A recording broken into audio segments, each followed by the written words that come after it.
That is such Welcome. a great intro. I Matt, talk did you about it sing every that? time. I want to know if you sang that. No, I didn't. Damn. You It know, Slender. I try to Matt. I try to give you credit every time, and then Slender tells me like, "Stop doing that. You shouldn't." Like, don't give him. Don't say that every time. Yeah, All right, go dude. back to your Stop intro. Sorry, appreciating sorry. that guy. He's got a big enough ego as it is, and he's kind of an asshole, if I'm honest. What I thought. I don't. No, Yeti's not here. Oh, yeah. Well, him too. Oh, we're gonna have a fun one tonight because. No. No, Oh, well, we are I'm going. gonna- This is a support group for people who have been touched by Indiana Jones More like in Kathleen all the Kennedy. wrong Yeah. places. show us on the doll where Kathleen Kennedy raped your childhood. Everywhere. Oh fuck, dude! And I'm Many I'm the times. fresh one, right? You guys saw this yesterday. Yeah, we've had time to sit on it. It gets worse the Dude, more. I like, warned you going in. I was like, be prepared to regret your life choices. No, no, no. Hold on. Here's what you fucking said. You're like, no, the first 10 minutes, and then were great or whatever you said, and then the next two, I'm watching, and I'm like, Matt, I do you don't know why I see- said the first 10 minutes were great? because Because we got caught in traffic on the way to the theater, and the movie was Oh. 10 minutes in when we got there. Okay, so you didn't see the first 10 minutes. I'll let you in on a secret. It did not start well. I mean, the moment he spoke, I'm like, what did they do to his voice? that. Yeah, You Slender heard was it talking too? about- I Yes. leaned over and asked Lil Chad about it, and then I was like, did they de-age his voice? Because his lines don't sound like a human is saying them. No, it's weird. I don't Like they like didn't it. fit the tone. They didn't fit the expressions that were going with them. I don't know what it was, but you could hear the computer in them. Yeah, I didn't care for that. I thought that the aging looked good. As Yeah, long the- as you that didn't part. get like a good, well lit look at So him. Yeah. when we stayed and were watching some of the credits, and they had the credits listed for who the younger Indiana Jones actors were, and they finally got one of them was Anthony Ingruber, and I was like, that was the mother effer that they should have gotten for Solo, because he's the guy like they had him in Age of Adeline. He looks just like a young Harrison Yeah. Ford, and because he knew that, he worked for years on getting the mannerisms and the speech patterns right to be a young Yeah, yeah, yeah. Harrison Ford. And then they didn't give him the young Solo movie. No, they gave it to a guy who was like a foot and a half shorter and didn't even sound like him. Oh yeah, that's a great idea. I guess because I think we should open with our initial thoughts or whatever. And I wanted to. Did you want to read the first thing I said? Oh, from the chat where Yeah. after you had seen from our it? DM. Yeah. Yeah, let me We're get not that at one. we're not at 7 minutes yet, so make sure you try to censor some of the words in there. Okay. Well, we'll So- wait on doing that. All right. I have never been in a theater that No. quiet. That was afterwards. Oh. Is there an effing after credit scene in this effing effer of a movie? No. Oh. That I sat there and the credits are rolling and everyone has been trained to sit there to wait on the after credit scene. You know what I mean? And I'm like, no, I'm not doing it. I had to freaking Google it. Dude, the lights came up when we were in the theater, and I swear it was hard to tell when we walked in, but I think less people were in. Like, I think some people may have left midway. I'm not sure. But the lights came up, and the credits are still rolling. The movie's over, but the credits are still rolling. Nobody stuck around except the guy immediately to my left, who I wanted to fight him. I wanted to fight this guy. He's sitting there, and his wife is sitting next to me, so he's Oh, across. I wasn't sure if it was his wife or his home health aide or somebody paid to be with him. Something. No, I don't Tina. know. But he's telling her how, I really liked it. That was better than I thought it'd be, and everything. And she's like, going, okay, yeah. She does not agree. It's obvious she does not agree. And he starts trying to explain to her how the Archimedes dial of destiny, that's a real thing, and nobody knows what its purpose is. And he's trying to sound smart. And so I just, while looking directly at the credits, it's loud enough so that they can both hear me. I'm like, this movie was crap.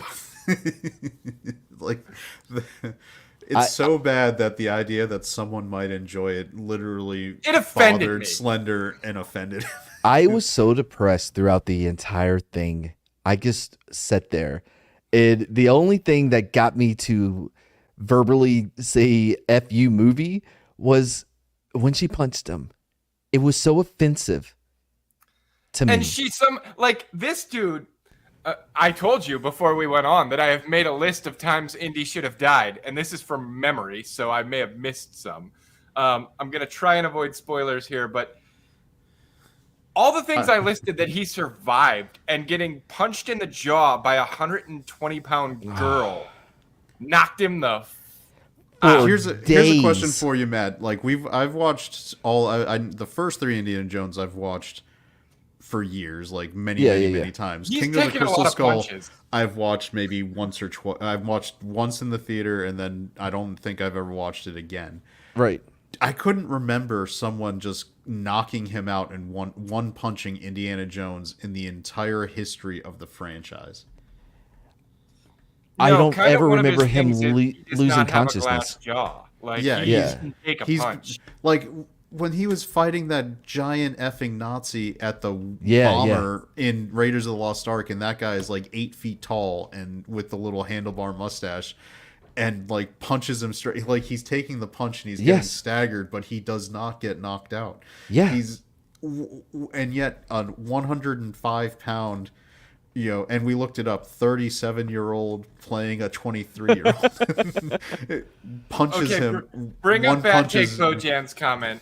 We got to answer this, and I have the answer. Sort of is the first 15 to 20 minutes are passable, but continue to erode the rest of the movie the longer they go. So it's like in that first 5 minutes, you're like, all right, I'm feeling that Indiana Jones nostalgia.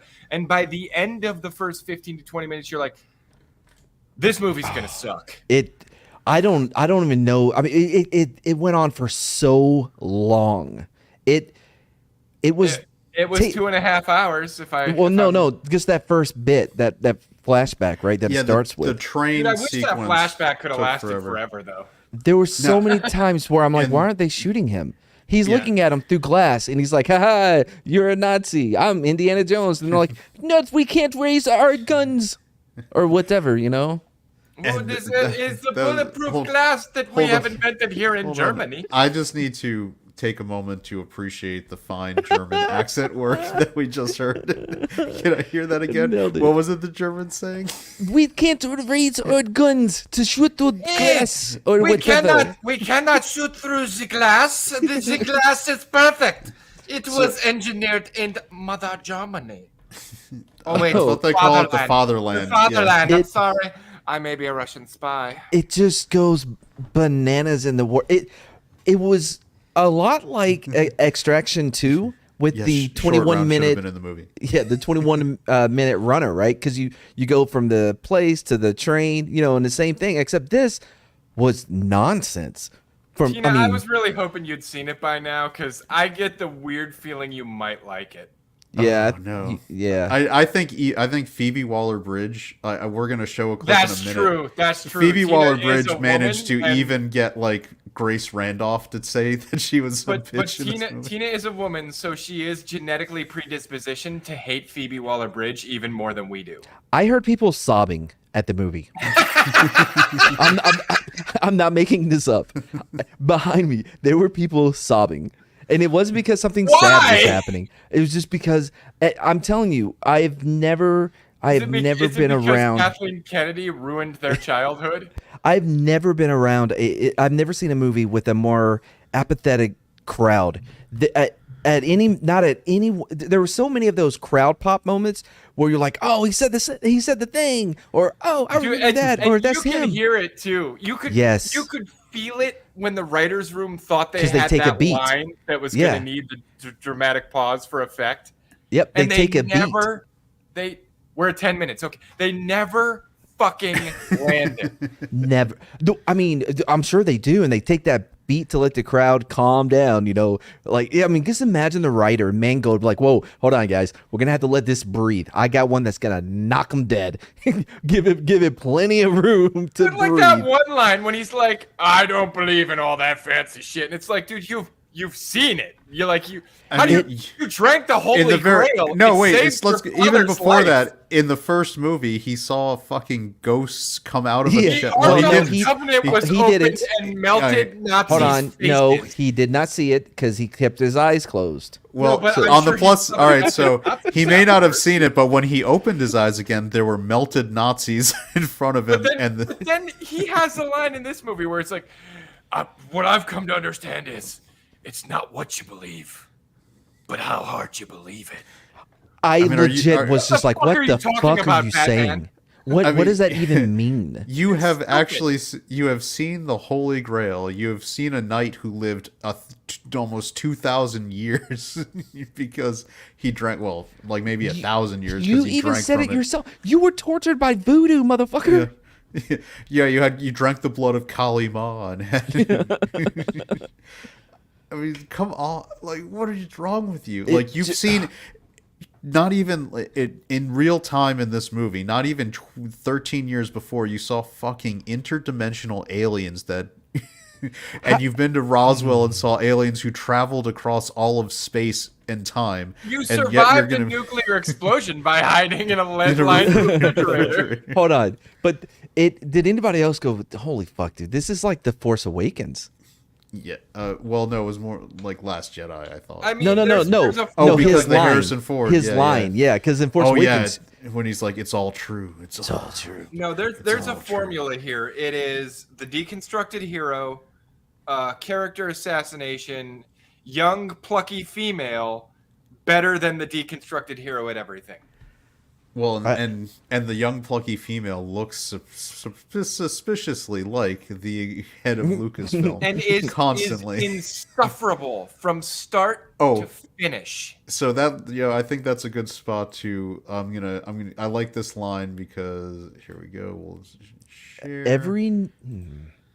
I don't want to get into spoilers too quick because I feel like this isn't spoiler. Cut our audience in half. This isn't spoiler, but this isn't a spoiler. This is just Grace Randolph, enemy of the average film goer, and her take, and this is how bad it was. I blame Kathleen Kennedy. Once again, she's trying to turn a popular franchise into something it was never meant to be. But also, Phoebe Waller-Bridge is a blight on this movie that has Kathleen Kennedy's fingerprints all over it. Kennedy also put Waller-Bridge in Solo, where Waller-Bridge was equally horrible. But thankfully there, her role was quite small. Here, her role is very big, and it's just an absolutely horrible mistake.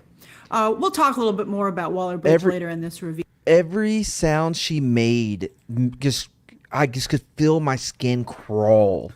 And there, her whoa, it was just. Dude, we have permission, by the way, Slender. Look. Oh, okay. Okay. Can we start at the beginning? Can we get started with that? No. Well, let's. We're talking about Phoebe Waller-Bridge before we start going through beat for beat. When she gives that line where she's like, what was it, like, smart, strong, independent, killing beautiful. Yeah. I'm like, I wish that while you were saying that, a bullet would explode out the back of your fucking skull, and you would just fall dead and lifeless on the front of that tuk-tuk, which should never be going that fast, mind you. Yeah, these are apparently like Fast and Furious, Nas souped up tuk-tuks that can go 80 miles per hour. That can somehow hold up, the convenience in which they could find anyone at any point, regardless of vehicles, in these cities. Old boy gets the dial and leaves in a fucking, it's either a Mercedes or a BMW because it's got to be a Nazi car, right? Yeah, of course. And then 4 minutes later, they're in tuk-tuks chasing him, and I'm like, dude, he'd have been long gone by now. Are they just driving circles around the neighborhood? I mean, they're gone. Not Short Round whatever the fuck his name is. I think that is his official name. That's what we'll refer to His him as. official Not name short from now round. on will be not short Not round. short round. I have no clue what they called him, but fucking not short round. He's like, I'm so upset because we're not going to sell this shit. I don't know. I'm gonna go get ice cream or whatever. And happens to run into the bad guys.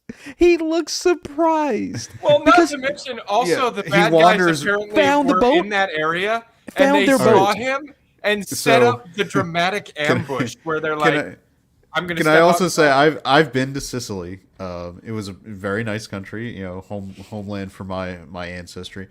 And when you go to where they were at, which is the very touristy, fountainy zone, you are not right next to the goddamn port.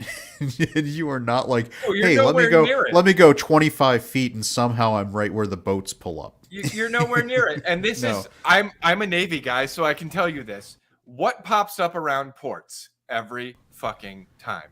Hookers. Hookers, used car dealerships, and general slums. Whenever you pull into port in a foreign nation, odds are you stay in the port or you hop a bus and go past all the slums to the nice touristy area where they're going to let you go and consort with the local population. But look, okay, we'll get to it because let's do Bebop because this movie it is frustrating from the very beginning. Yeah, I think Okay, I gotta ask. Can I also talk? I think the gotta ask de-aging effects, because I'm going to point, because this starts from the beginning with the de-aging. Okay. There's some spots where if it's almost like an anime, where if they're doing Yeah. like a still where it's a straight on and they don't have to do movement, it's like, oh yeah, that looks great. Looks but great. As soon as he has to have movement, His and then face starts especially moving. when he was coming out of the river and they had to have like a wet look, I was like, oh my god, this is PS3 graphics, man. It's like- All right, but I gotta ask Mad because I told you I gave you a guarantee when you were going in to watch the movie. I said within the first 15 minutes you're going to have a fuck you movie moment.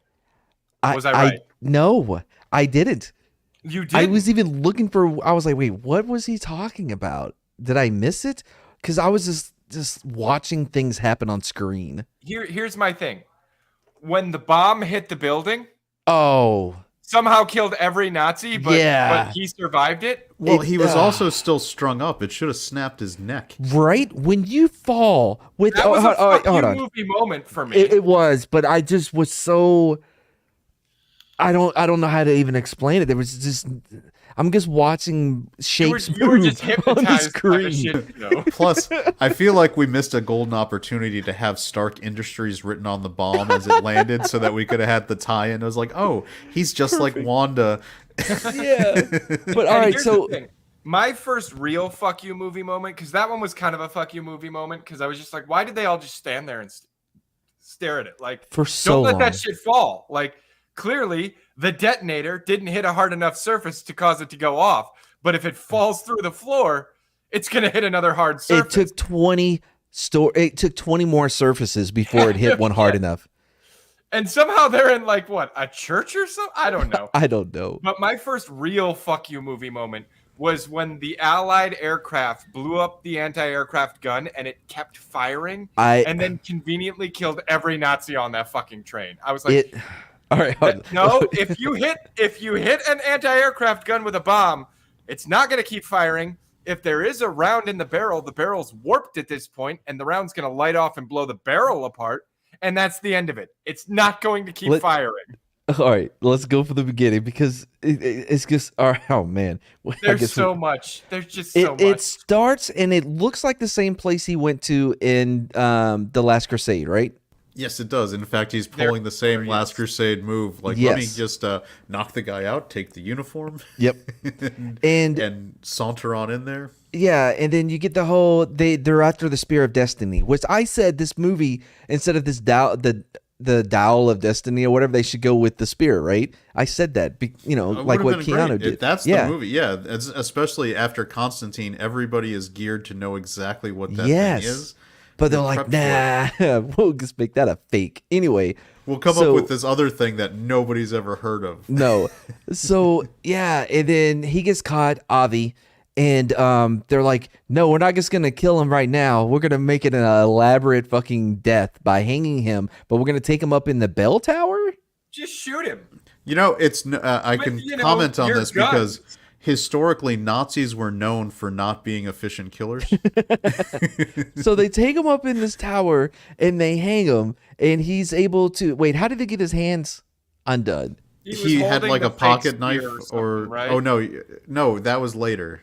That was later that he He had had the something fake- sharp that he cut his bindings Yeah, I with. can't remember what it was, but he's loose now, and he has a noose around his neck, and so the bomb comes, right, like what we talked about, and it blows No, everybody before up, the but bomb him. even comes, his hands go up and he grabs the noose Right. so that it's not choking him, and it's like, Yes. okay, why aren't they shooting him now?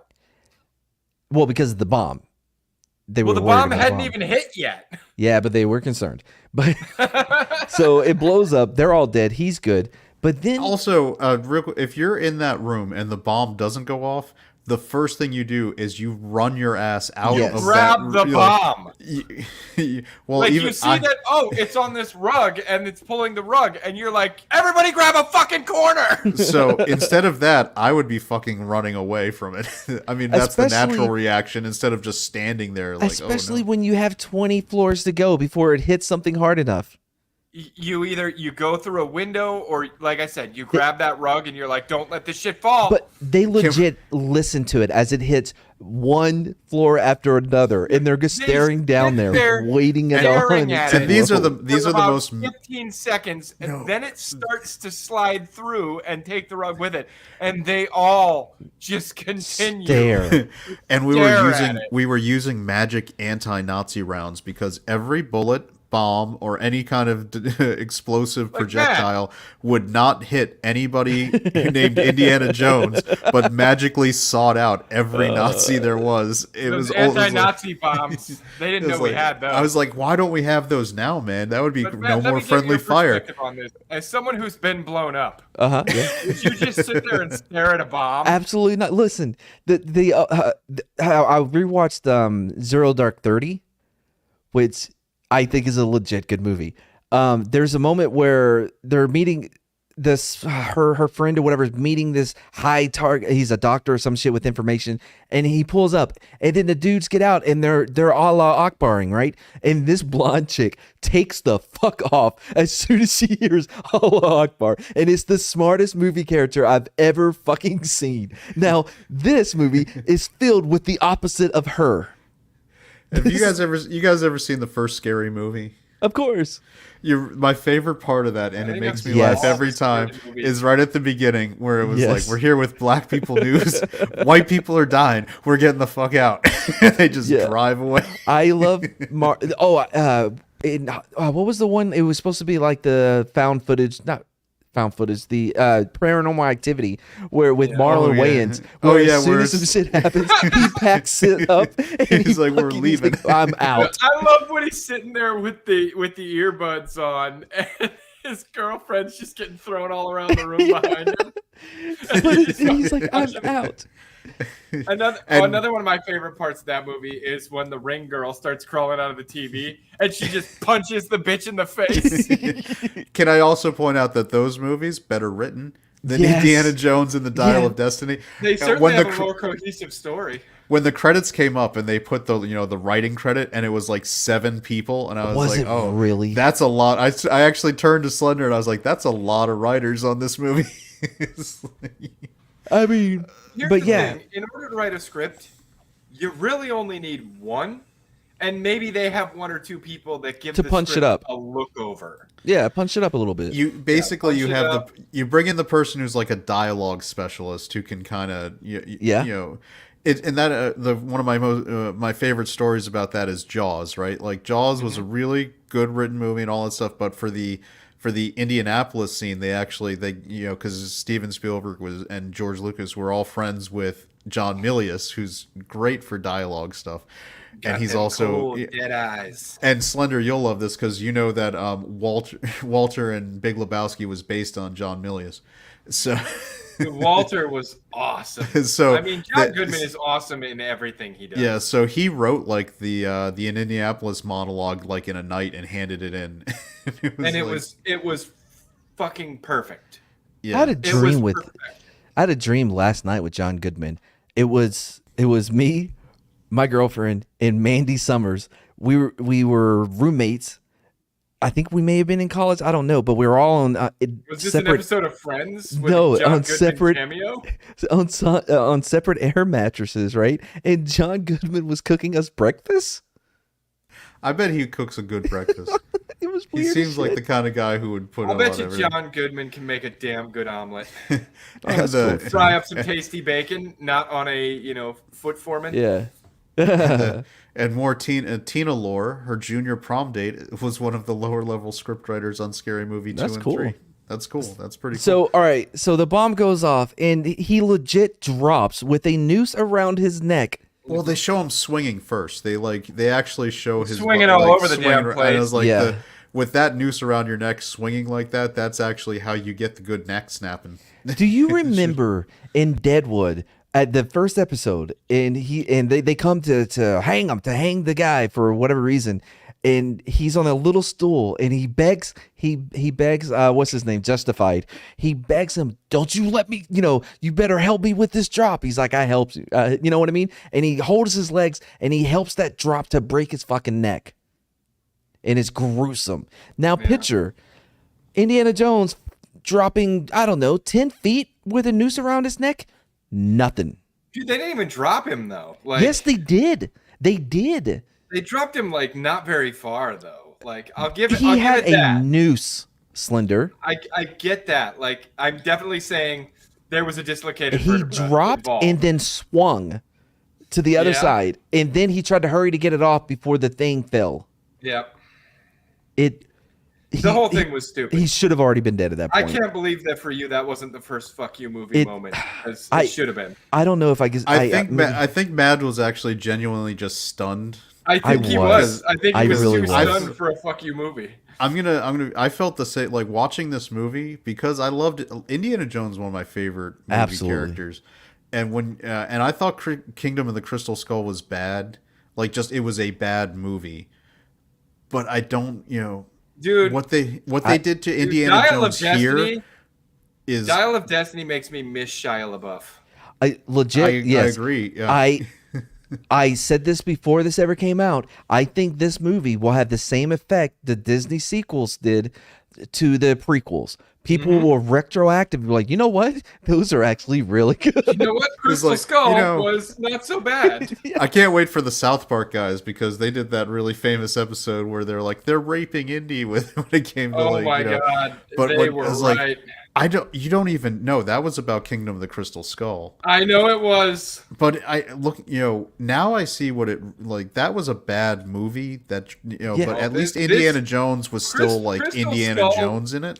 Crystal Skull was a spit roast, whereas this is more of a snuff film. No. This is no. a total like evisceration of the character at every level. Like this I- Well, is, that's why I'm saying it was a snuff film. They killed Indiana Jones. no, but it's I- worse than just killing him. It's like it's what is the old thing was like. We can't just he's a hero. We can't just kill him. We have to destroy him. Like destroy the destroyed him. idea of him.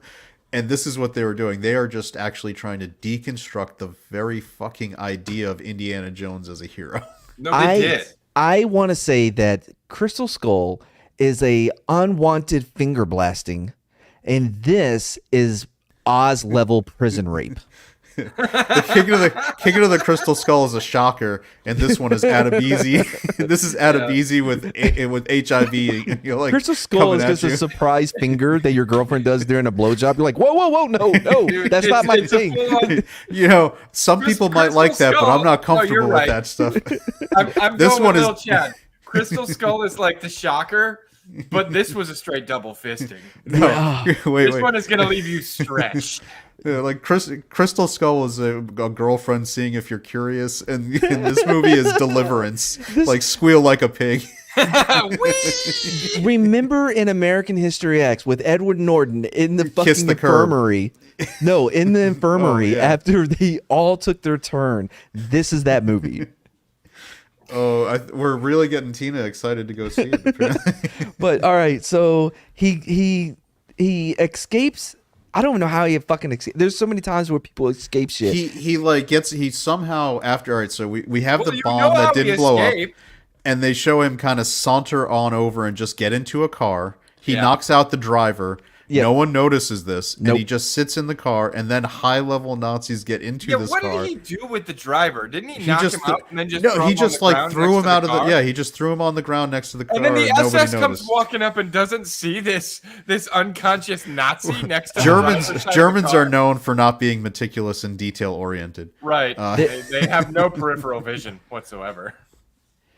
Yeah. So They can't see in 4K. now he's in. Now they're in. He's in the car with these guys, and he's like, "There's the train. I got to get on the train." And so he just goes, and there's 2 motorcycle escorts, and And and this Okay. this is supposed to be reminiscent of Last Crusade, where he was taking where he had the sidecar and they were going after the motorcycle guys Yeah. were chasing him. He He went doesn't know from the also car- that his friend, like this guy Is on the named train. Basil, is on the train. And this, by the way, is set during the 1940s, and now this is one of his best friends we've never met before in any other Never. Indiana Jones movie. oh, really? I thought I was an idiot. I'm like, I don't know this guy. Am I supposed to know No, this guy? I'm with you, Matt. I thought he must I have been just in one of assumed. the other movies, and I just Well, forgot here's about it. here's the other thing. Like in Kingdom of the Crystal Skull, they have Ray Walston playing his English friend who was in the OSS with him Yeah, doing I missions thought it was during this World War guy. II. I was like, why didn't you bring him back? I thought they Because he did. read the script and was like, pass. And I thought this was somehow, supposed to be him. and this is what's great about what was in World War II. Indiana Jones, you can buy like why the military would be comfortable at this point sending him in to do an operation, but they're like, hey, the other guy who's going to be going in with you isn't some trained OSS operative. By the way, people, OSS was the precursor to the CIA. They're going to send an archaeology professor from Oxford, an Englishman, who's not going to stand out at all. So And, yeah, and by the way, we saw him in Captain America. He can do a German accent. He should have just Yes. been talking that wait, way. hold Why on. doesn't- But what? So I don't. All right. So I guess to skip a little ahead. He's hearing everything that they're talking about. And he acts as though he knows what they're saying and knows what's going on. But then when Indy comes up to him, he's like as surprised as anyone else is. It was so confusing if he understood what he was overhearing or not. But all right, but before that though, Indy goes from the car to one of the motorcycles, and he's driving it, and they hit a tree, and And it the takes, sidecar, just only the sidecar Only the pops s- off. They're connected, right? Yeah, they're They're connected by a specifically bolt. built. Yeah, if the sidecar hit that tree, the rest of the motorcycle would wrap around it. And- Yeah. I don't know if these guys have ever ridden a motorcycle, but a very Well, small. they haven't ridden a motorcycle. They haven't fired a gun. They don't know how artillery works. Or They're rope. unfamiliar with tuk-tuks because tuk-tuks, they don't know shit about the things they're So- writing about because they've never seen the fucking world. Wait, how did he get onto the train? He just drove by it and You hopped never up. saw how he got on the train. They saw him approaching. No, he Then rode up. he No, went off he screen. rode up to the back of it, and you presume that he jumped on the back because it was one of the cabooses that had like a railing Right, with the yeah, steps. yeah. But you never saw how he transferred from Well, motorcycle that's because to train. Tom. That's my because point. Harrison Ford's an old man and he's not Tom Cruise, so they can't show Wasn't him Harrison doing this Ford stuff. playing it anyway? That is true. Yeah, so they didn't. I guess that was a way to save money on digital effects to not put his face on a So- stuntman doing that stunt. All right, you know well, what? Tom Cruise would have done it though. Yeah. Oh, well, yeah. But all right, he's on the train now. I don't even know. There was a moment where I was like, wait a minute, where did? Because everybody saluted him because he has a new Nazi jacket on. It's Yeah, I because he's guess a he's higher wearing- rank. Yeah. I think it's specifically because he's wearing an SS jacket. Oh, And okay. SS was higher than Got it. standard military. So the guys on the caboose that were just supposed to shoot down shit were SS. Is that what they do with SS in a Nazi? I don't. Dude, And also, I'm not a Nazi, he had a Dad. he had a shot which was almost convenient. How it was basically Just where right he in gets the shot back, later. yeah. No, he got shot. No, it had the hole in the front and the hole in the back, almost where he got shot later in the movie. But Oh, like you think it was foreshadowing? maybe I don't know. I don't don't know think shit. you're that fucking clever, but okay. But wait, so did he shoot the guy that had the jacket on? What did he do with that gun? I don't did even he know. come across a dude that got shot? What the? Where is that at in the By movie? the Yeah, way, I- did you I notice that don't later know. on in the movie there was a sound effect for someone cocking a Luger? Yes. I mean- All right, hold on. Hey, Okay. Matt, question for you. We're going to talk military for a second. You had to stay on watch, right? Oh yeah. Did you arm up with both a rifle and a handgun oftentimes? No, Did you carry a pistol whenever you stood watch? no, You never carried a pistol. no. I carried a fucking M4. Never a pistol? We usually had a rifle and a pistol if we Nuh-uh. were doing a rifle. No. Well, I mean, Okay, I'll broaden out the question. What condition do you carry a pistol in? on safe, No, ready to fire, round is in it? the chamber. If it's Condition in your one. holster? Round Yeah. in the chamber, on safe in the Yeah. holster. But there's a round in the chamber. Absolutely. You've already racked it before you've holstered it. Yeah. That's a I'm standard sure the movie Nazis thing. did that too. No, but that's like I there's a lot I hate about this movie. I'm not gonna knock them for this because that's a movie is thing. movies, They yeah. always do that where they'll I'm still going to knock them if what they always do is always Okay, wrong. I get that too. I'm kind of They- like I'm torn here. I get both sides here. because I mean it's stupid. What's stupid is There's they- more like- shit happening in this though. yeah, there's more stuff going on than that. Like that's of the little things to go. Like there's the fact that when they're chasing him through a train, they somehow decide that we're just not going to shoot.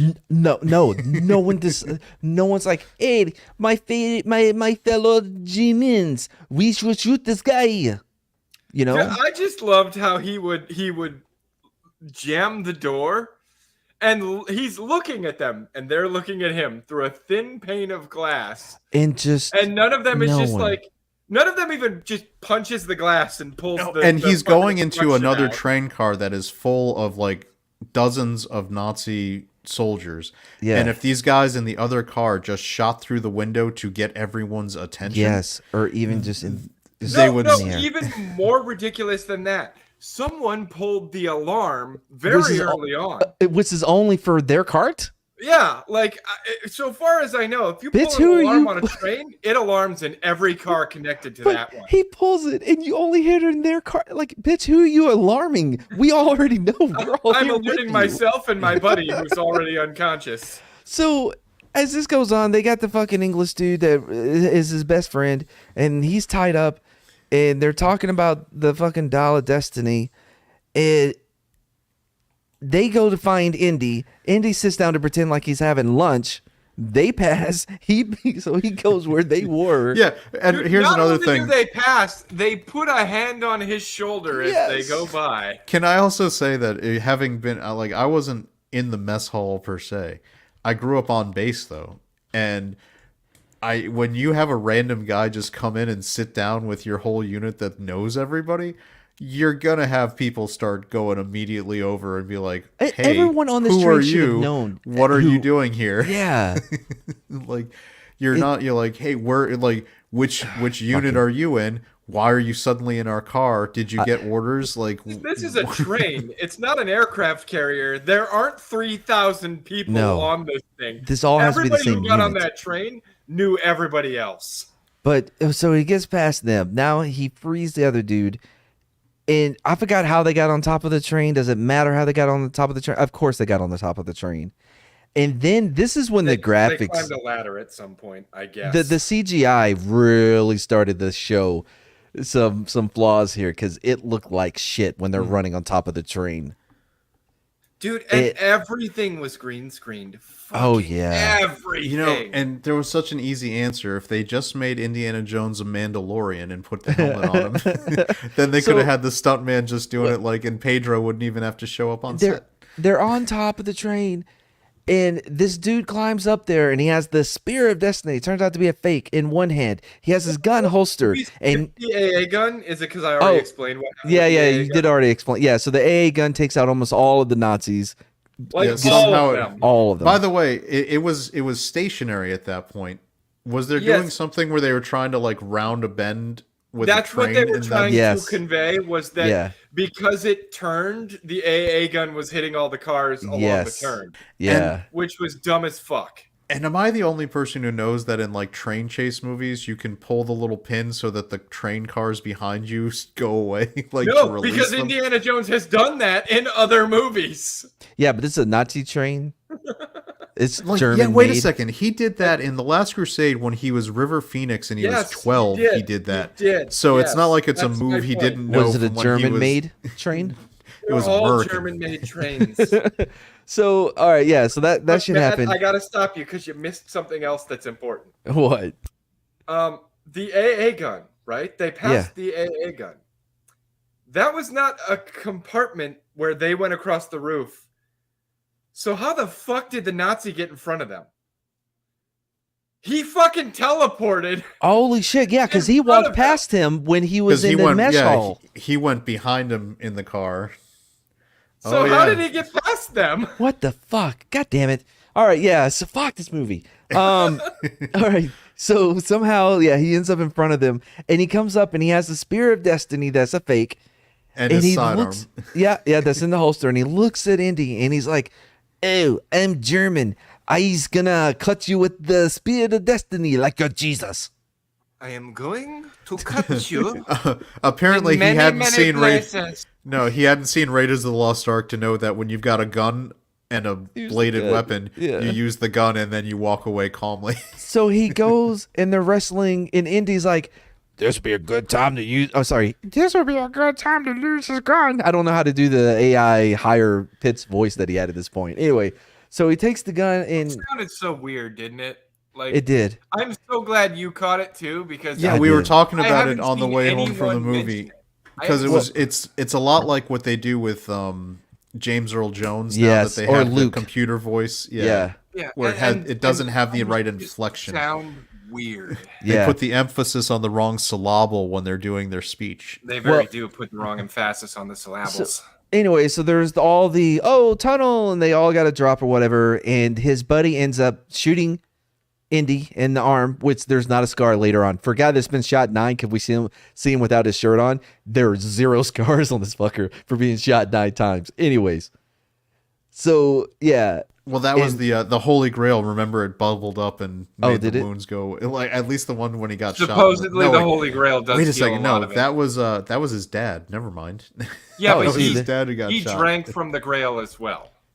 okay, Does well, that it make your wouldn't. scars go away? It didn't. Well, there's one on his chin, so I think the scars. I would think still that be one's there. just too far gone. Like Oh, that's what? a Anyway, demon scar. anyway, We are so- we are at the in real time for the movie. We're only about 17 Dude, minutes. we haven't finished the prologue yet. Did, by the way, I don't even think they did the title. The titles that popped up. It didn't look right.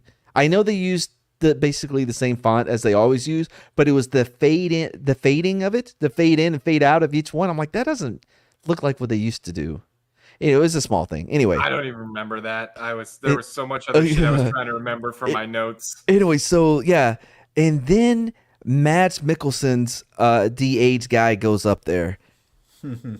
This motherfucker, this train is going what 60, 70 miles per hour. 75 miles per hour. I would say at least 40 miles an hour.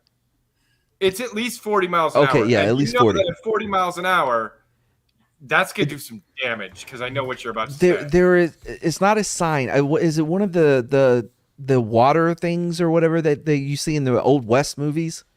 It's, Oh, yeah, it's, where I you- think it's one of those signal posts. Okay, Where it's maybe. just like it's got a red light if for whatever reason the All right. train needs to slow down. Yeah. It's so the thing where they could also hook things onto it so it could pick stuff up while it was okay. moving. So Yeah, either Indy way, it's jumps solid over metal. it. Indy jumps over it, and it smacks Mads Mikkelsen in the fucking face.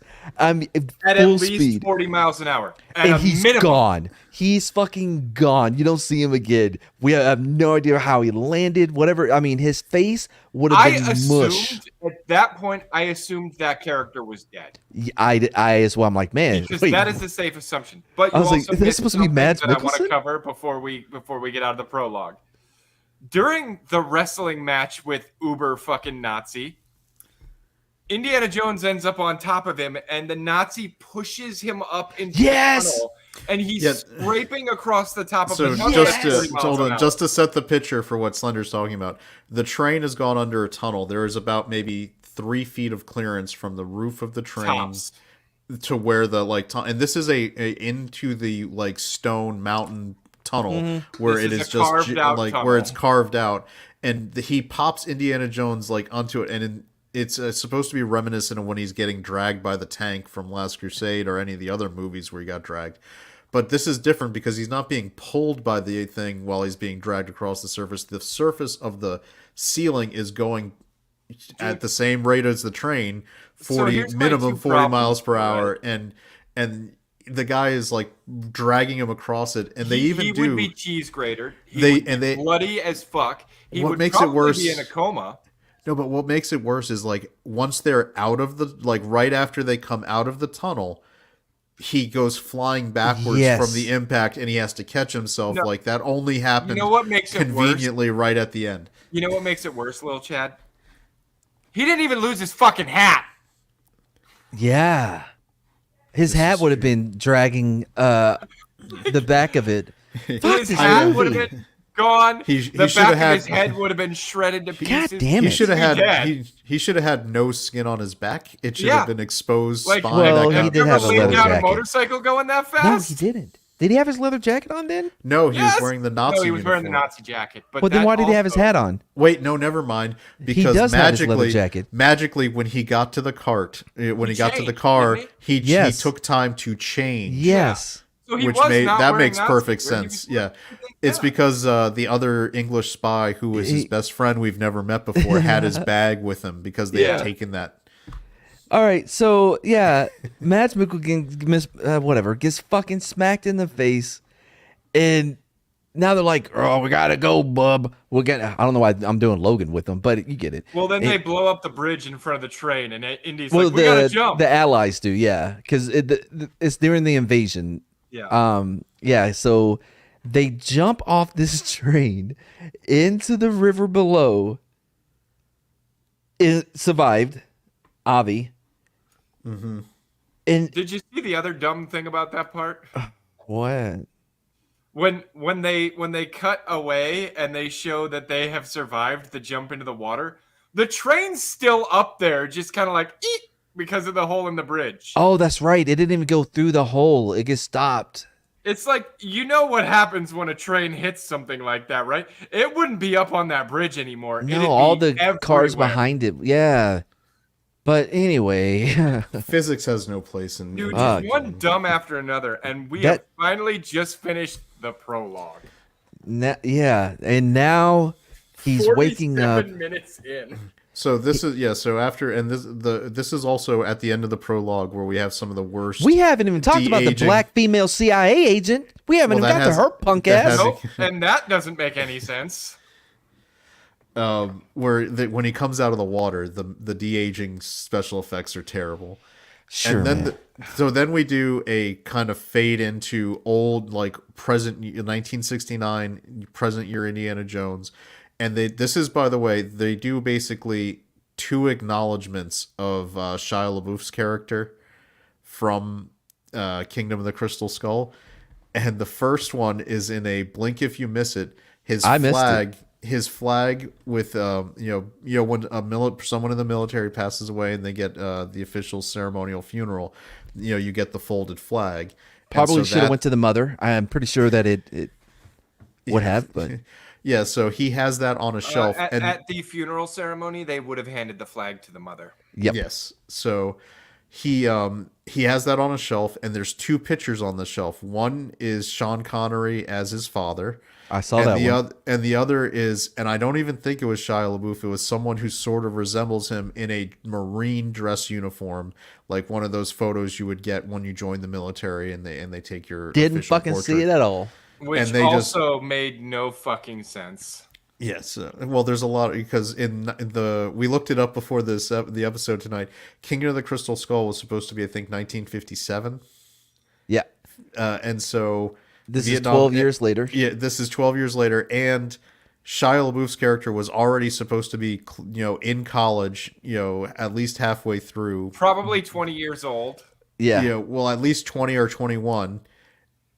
And so that was in 1957. So it so makes at the age of 32, he's like, you know what I'm going to do? I'm going to enlist in the Marines. Fight Vietnam. not to I know and- they're drafting people left and right, and nobody wants to fight this war, but I'm gonna join the military to piss And my dad off. later on in the movie, when they do the At 30. the official acknowledgement of Shia LaBeouf's character, where they don't actually even say his name, they just talk about him. Indiana Jones explains he enlisted to piss off his father, and what doesn't make sense is that we are, everybody who knows the history of the 1960s knows that rebellious people definitely enlisted in the military to fight in Vietnam to piss off their parents, because that's what you did. And he's a 32-year-old. What 32-year-old? Okay, Dad, I'm not going to be anything like you. I'm joining the military. Oh, I did was in say the to Slender, military. at least So they picked the usually- Marine Corps because it's the one branch where that kind of stupidity might have happened, where they put an Usually- enlisted, college-educated, like 30-year-old on the front lines. Yeah, but usually I would say by your mid-20s to late 20s, you start to realize that rebelling against your parents was stupid because they were giving you good advice. Can I also say that in the by 1969, the draft had been going on in full force for years. Yep. And if you enlisted voluntarily with a college education into the military in that You're era, going to OCS. they are not gonna wait, because you got to understand the military's perspective from a volunteer army or navy or whatever volunteer force. I have a college educated person who is actually volunteering and not being drafted, and they weren't forced to do it because the judge told him. We are not sending him to Vietnam. We're going to send him to one of the other posts because we're going to get years out of this guy. So, like, my father, who enlisted during Vietnam into the army, they're like, "Fuck, hey, we're sending you to Korea. We're not sending you to Vietnam." Because he voluntarily chose. They're like, "Hey, that's for the people who don't want to be here. That's who we're sending to Vietnam." It's terrible, but that's what they were doing. And so it bothered me. So, like, anyway, so they show our introduction to Indiana Jones in this situation is that he's a bitter old man who's mad because his neighbors are playing really loud rock music, And the divorced. first- And and the- divorced. and divorced. And the first scene they show him is he goes out in his underwear with like a t-shirt on to go Backwards. yell at the neighbors.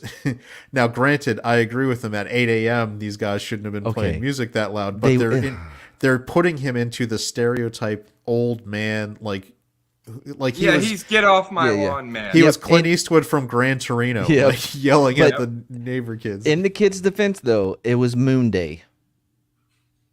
Yeah, so Woo, Ew. Moon Day. Moon Day, all right, which I wasn't. That's aware what they of. said. Maybe it was. I it was a thing. like, okay. That feels like a '60s excuse to just get high, which means it's probably accurate. It was definitely an excuse to get high. So the last time we saw Indiana Jones, played by Harrison Ford at his real age, was in Kingdom of the Crystal Skull. He had just gotten married to Karen Allen, her character, the mother of Mutt, his son. And he was getting his happy ending. And as much as I hated the Crystal Skull at the time, I'm going to retroactively enjoy the hell out of that movie now, because like I said, I still prefer the Last Crusade as the ending for Indiana Jones, because he's just riding all. It was a perfect end. But at least Kingdom of the Crystal Skull tried to give Indiana Jones the happy ending. Yeah. This movie, from the beginning, it was the send off. It was like the idea behind Crystal Skull made sense. Indiana Jones was hanging up the hat, and Shia LaBeouf was going to be the new young Indiana Jones. But then he went batshit crazy, so I guess they were like, you know what? It'd be even better. Let's get an insufferable cunt to be the next Indiana Jones. haven't made it to her yet. But all right, so he's mad at the neighbors, blah blah blah blah, and he goes to work. Nobody cares. Remember how in the movies, whenever he was doing his lectures or whatever, the women, all the girls were just in love with him. Yeah. You know, the girl closes her eyes and it says "love you." Yeah. Based on previous escapades and excursions, like he was basically kind of a celebrity.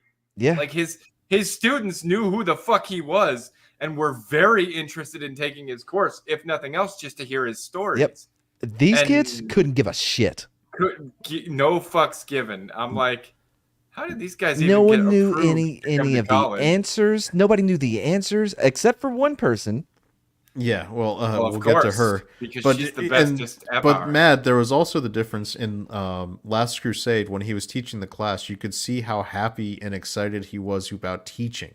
That Yep. was supposed to be something he actually enjoyed. Now he didn't enjoy like having to have office hours and the other stuff, but you could see in the classroom he was like X doesn't mark the spot. Here's the things, and he was getting really excited because they even show at other parts in that movie where he's grabbing chalk and he's like teaching people, and you can see that's his passion thing to do. Here's in like, this "Oh, movie, guess he's I'll just like spoon feed it he's to like, you." I guess I'll just show you through and he had an overhead projector, and he's like, this is because what he's really doing is giving you the exposition dump. Like, how is it magically perfect that this fucker Also, is giving a lesson on Archimedes? You're the showing day me a they damn show- urn in black and white, and you're like, yes, they're very noticeable because of the blue stripes here. And I'm No, like, and here's the other are you like fucking when kidding me? can you all think about like this is a I forget whatever Mesopotamian or whatever thing, and then he immediately shifts and he's like, here, let me talk about Archimedes, who is in no way related to this other culture I was just showing you a slide of, so that we can have an exposition dump that will prepare you for the movie later perfectly, because that makes sense. Also, if you didn't know, the dates match up. Yeah, just so I can tell you. It's like, fuck you, movie. The only thing I agreed on with this movie is the importance of August 20th. I think this movie way to work that one in. this movie definitively shows that August 20th is the most important day of the calendar, and there's always magical things or important things that happen on that day. If you mean that it's like the tail end of the Leo zodiac leading into the most important zodiac part, that's fine. Absolutely not. Dude, Taurus happens in April and May. Yeah, well, Virgo happens, and that's the clearly the Machismo most happened. important. Virgos are losers. well, Machismo happened August 20th. The sequel's coming soon. But yeah, no, that is my birthday. So I was like, Did you sing your theme song when you came out? We haven't heard the theme song yet. So, Congratulations, it's a YouTuber. And then that this would've is been also where we get our introduction to Phoebe Waller-Bridge in this scene, where, like Slender said, there's only one person had all the answers to every question. Or did you say that, Matt? yep. Oh, I'm Yeah, sorry. I just said it was because she was the bestest ever. Yeah. I was thinking it was movies with Mad, and I was going to give Slender credit. So yeah, she knows all the answers. And that is what I would call our first, pardon my language, that was our first bitch moment. Like, where she's just like, Dude, she has nothing other than bitch moments. And can we accept the fact that she is a total misandrist in this movie? Can I also point out that right after her introduction, when they go to have drinks at the bar and she's talking to Indy, she says she just got her bachelor's degree from Oxford, and now she's moving on to her graduate degrees, which would mean that she's supposed to be about 23, 24 years old. Oh no, she said she's 22. getting ready to write her doctorate, whatever. Yeah, so Right? So she's probably in her at worst mid By the way, 20s. as soon as he said, I'm like, bitch, you too old for that. What are you Yeah. saying? And She's then- like a 30, like this is the same Hollywood that says Henry Cavill can't play Superman because he's too old is letting Phoebe Waller-Bridge play like a 24-year-old. but she's 37. But no, here's what bothered me even more. And She looks it. Well, so yeah, Dr. Jones. Oh man, when a motherfucker when she calls him Mr. Jones, I about lost my shit. Cause it's in that scene, right? Yep. I'm like, that's Dr. Jones, you lady. There's a running theme in this movie where Phoebe Doctor, Waller-Bridge, thank you. I didn't spend 6 years at evil medical school to be called Mr. but Phoebe Waller-Bridge takes every opportunity in this movie to completely degrade Indiana Jones, and it's not like polite ribbing. It is hurtful, She like degrades trying to. Indiana Jones. She lusts after every guy who's not wearing a shirt and has a six-pack. And let's be honest, if the tables were turned, if the roles were reversed, Yep. and like a really hot girl with big old bazongas in a bikini walked by and Indiana Jones was like, damn. And I'm not trying Every to be. single outlet in the world would be like, Indiana Jones is a misogynist, toxic By masculinity. the way, toxic masculinity. Harrison Ford at this point in his life, I think, also has a bigger chest size than Phoebe Waller-Bridge in this movie. Yeah, like Judy would say, she's a carpenter's dream. Anyway, but hey, hold on, because That this is a board and needs a screw. yeah, this bitch goes. Dr. Jones is like, "Oh, what are you doing? Oh, your doctorate, blah blah blah." And she goes, "Oh, I'm gonna," because he has such a deep voice, I'm gonna do it on the thing that my father spent his entire life studying. I'm just gonna use his notes and cheat. Because he even goes, "Wow, you've done a lot of research on." No, I just read my father's notes on it. You bitch. You are standing on the shoulders of greatness. I'm going to steal my father's legacy and use it to get my doctorate. But without any self-awareness, they do this in the movie. Like, do y'all not know what you're... Because she's never redeemed. No, and Ever. that was the thing about her character. Like, I saw what they were trying to do. She was supposed to turn the corner and go from being an insufferable bitch to growing into a character that you came to love. But they never gave her any growth. Like, she never had any growth moments. And here's the simple reason why it happened. They can't let their female leads fail at anything. Like, they tried to give her a little comeuppance once or twice when Indiana Jones knew something that she didn't. But even then, 9 times out of 10, she dropped the hints that led him to the answer. Oh, yeah. And it's like, if she can't fail, if she can't have that moment of humility and really reflect on it and suffer through it, she can't grow as a character. She's a static character. And since you introduced her as an insufferable bitch, she remains an insufferable bitch by the end of the movie. Hey, Matt, do you want to take this question? How did the movie start since they can't use the Paramount Mountain that turns into some mountain background? Like I mean, I know I saw the Paramount fucking thing. Paramount, but it's Lucasfilm and Disney now, so it shouldn't have had... Oh, did they still have a Paramount intro? Yeah. Okay. Yeah, it was right before the Disney and Luke, but that was it. It just went into it went into Disney and Lucas, and then the next thing you see, the movie, I don't know. Yeah, but and let me talk about some of the, like, so we're now into the Phoebe Waller-Bridge being introduced. This is also when we get our first introduction to one of Slender's favorite characters, and Mad was our CIA agents, because apparently... Oh, yeah, the impossible just dream. one. Just one. Let's just call her the impossible dream. So She's here's the her acting. Yeah, so here's the setup we've got. In 1969, and it is a real thing that we imported Nazi scientists to work in the space program. Paperclip. So Operation Paperclip. So apparently Mads Mikkelsen's character is a Werner von Braun stand-in, because they mentioned that he built the rocket that took the astronauts to the moon. Well, he had to be Werner von Braun, because that's who built the rocket. Exactly, yeah. So in this room, we have 3 individuals besides Mad Mikkelsen. We have an African-American woman and then 2 white males with crew cuts. And we are led to believe that the one who's the actual CIA agent in 1969 is the African-American woman and not the 2 white males with crew cuts. I'm like, okay, are you Bridgerturing me here? It's so... Oh, and she couldn't act for shit. And she's trying to boss these people around. And I get that it's inclusive, but it's not historically accurate. She bosses them around. So here's where Hollywood is at right now with the 1960s and the space program. In one real life movie called Hidden Figures, we find out about how 3 African American mathematician females were key to helping NASA get our astronauts into space, but because they were African American women, they didn't even let them into like the door. But at the same time, in Indiana Jones, when we're making this movie, we have an African American woman who is the lead field agent for the CIA, like telling everybody what to do. And I'm like, one of these doesn't make sense compared to the other. It's a problem. Man. Anyway, so they go, and he happens to have the Dial of Destiny there in New York, hidden under some arrowheads. because Some, he was some keeping. fucking random arrowheads on a strip of rawhide. Because that's, and here's the other thing, he was retiring from that, After 10 years.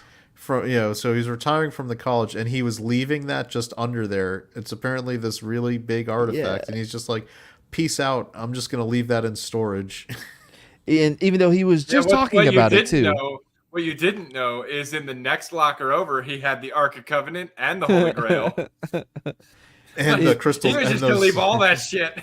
And he had those little rocks from India, that would. Because, I mean, he had, hold on, because he's only been there for 10 years, right? But he's had that thing since she was 12. Yeah, so he took it with him. So he took it. I mean, did he keep it at his house until he started working at this college? Well, apparently, or did he have it at the other college? And when you bring in all these artifacts, for your college or whatever, if you transfer to another college, they go with you? Well, apparently his soon-to-be ex-wife must have got the house, too, because he was in a shitty apartment in the city. But here's the thing. What was one of his title lines in most of the other movies? Doctor? It belongs in a museum. Oh, yeah. But apparently, just with the Dial of Destiny, he's like, it belongs in my it's too secret hiding dangerous. spot so that I can sell it for millions of dollars once this Too dangerous. professor thing doesn't work out. It was too dangerous. Yeah, but the Ark of the Covenant, which melted a whole bunch of Nazi faces, and the Holy Grail. Well, he didn't put that in the museum. I'm just saying, it just seems very weird that he would, for some reason, hold on to this one item when compared to some of the others. Anyway, so there's shooting going on and shit, and then there's a chase, and Phoebe Waller, blah blah blah, is up on the roof. I don't know how the fuck she got down from the roofs to the fucking street.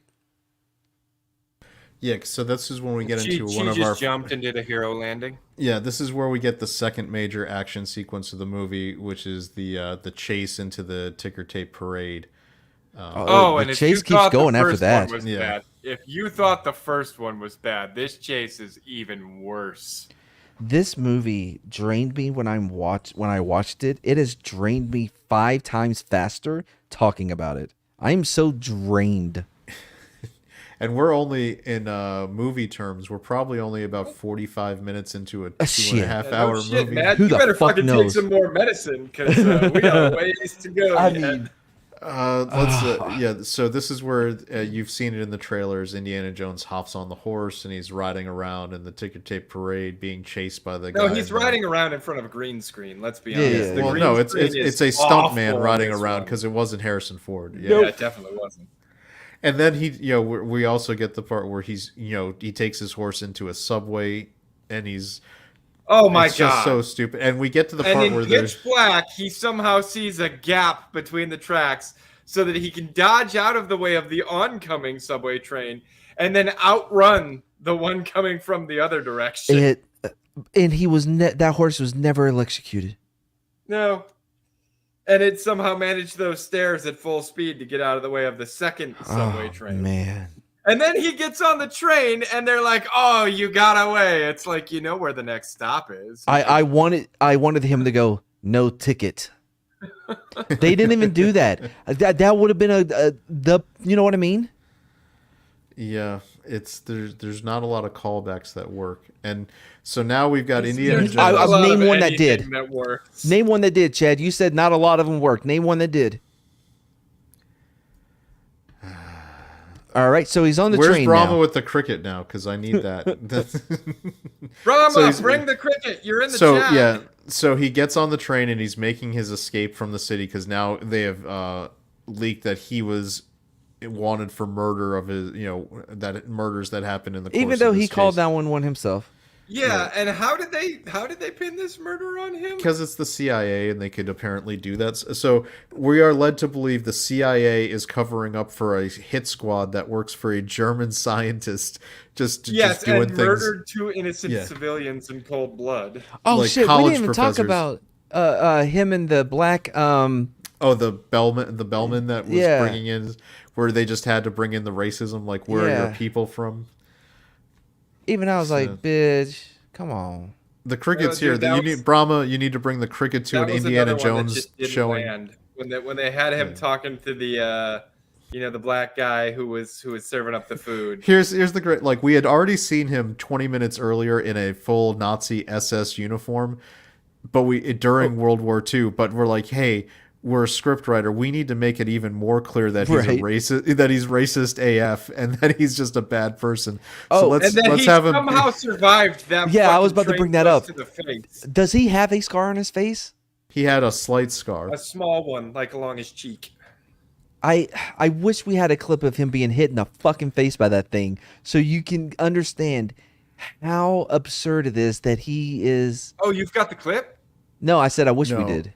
No, we gotta I find a think clip. somebody's got a Jack Sparrow that. You know what? It'll be on YouTube within a couple days. It's so bad. Anyway, yeah, so that's happening, and he's getting ready to go to a meeting with the president. And I did like the line that he says, the dude's like, "You may want to press your jacket before." I don't know why he's French, but he was. "Before you go meet president." And he's like, "Yeah, I met Mickelson. If the president is bothered by a couple of wrinkles, he shouldn't be president." Whatever it was, I was like, that's not a bad line. No. That was my reaction. Yeah. It Wasn't bad.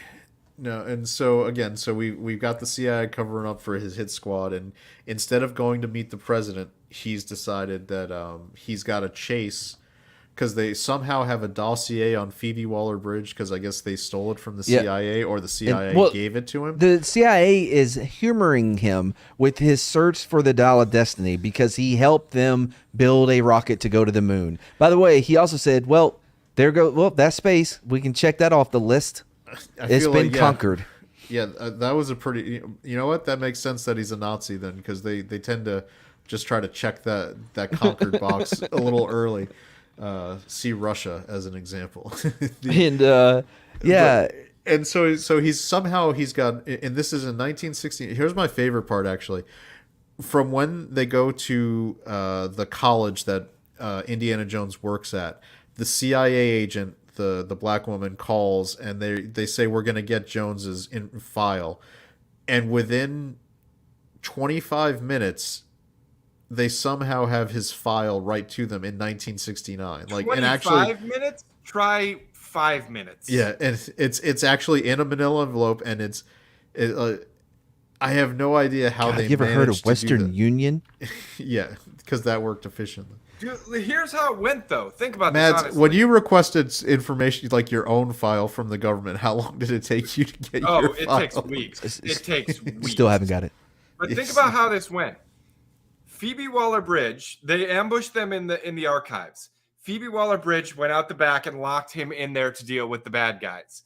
He jumps off of a bookshelf, finds the dead woman, calls the number, and then gets the gun pointed to his head. And as they're taking him down and out the building to put him in the van, they get handed the file. Yep. It was 5 minutes.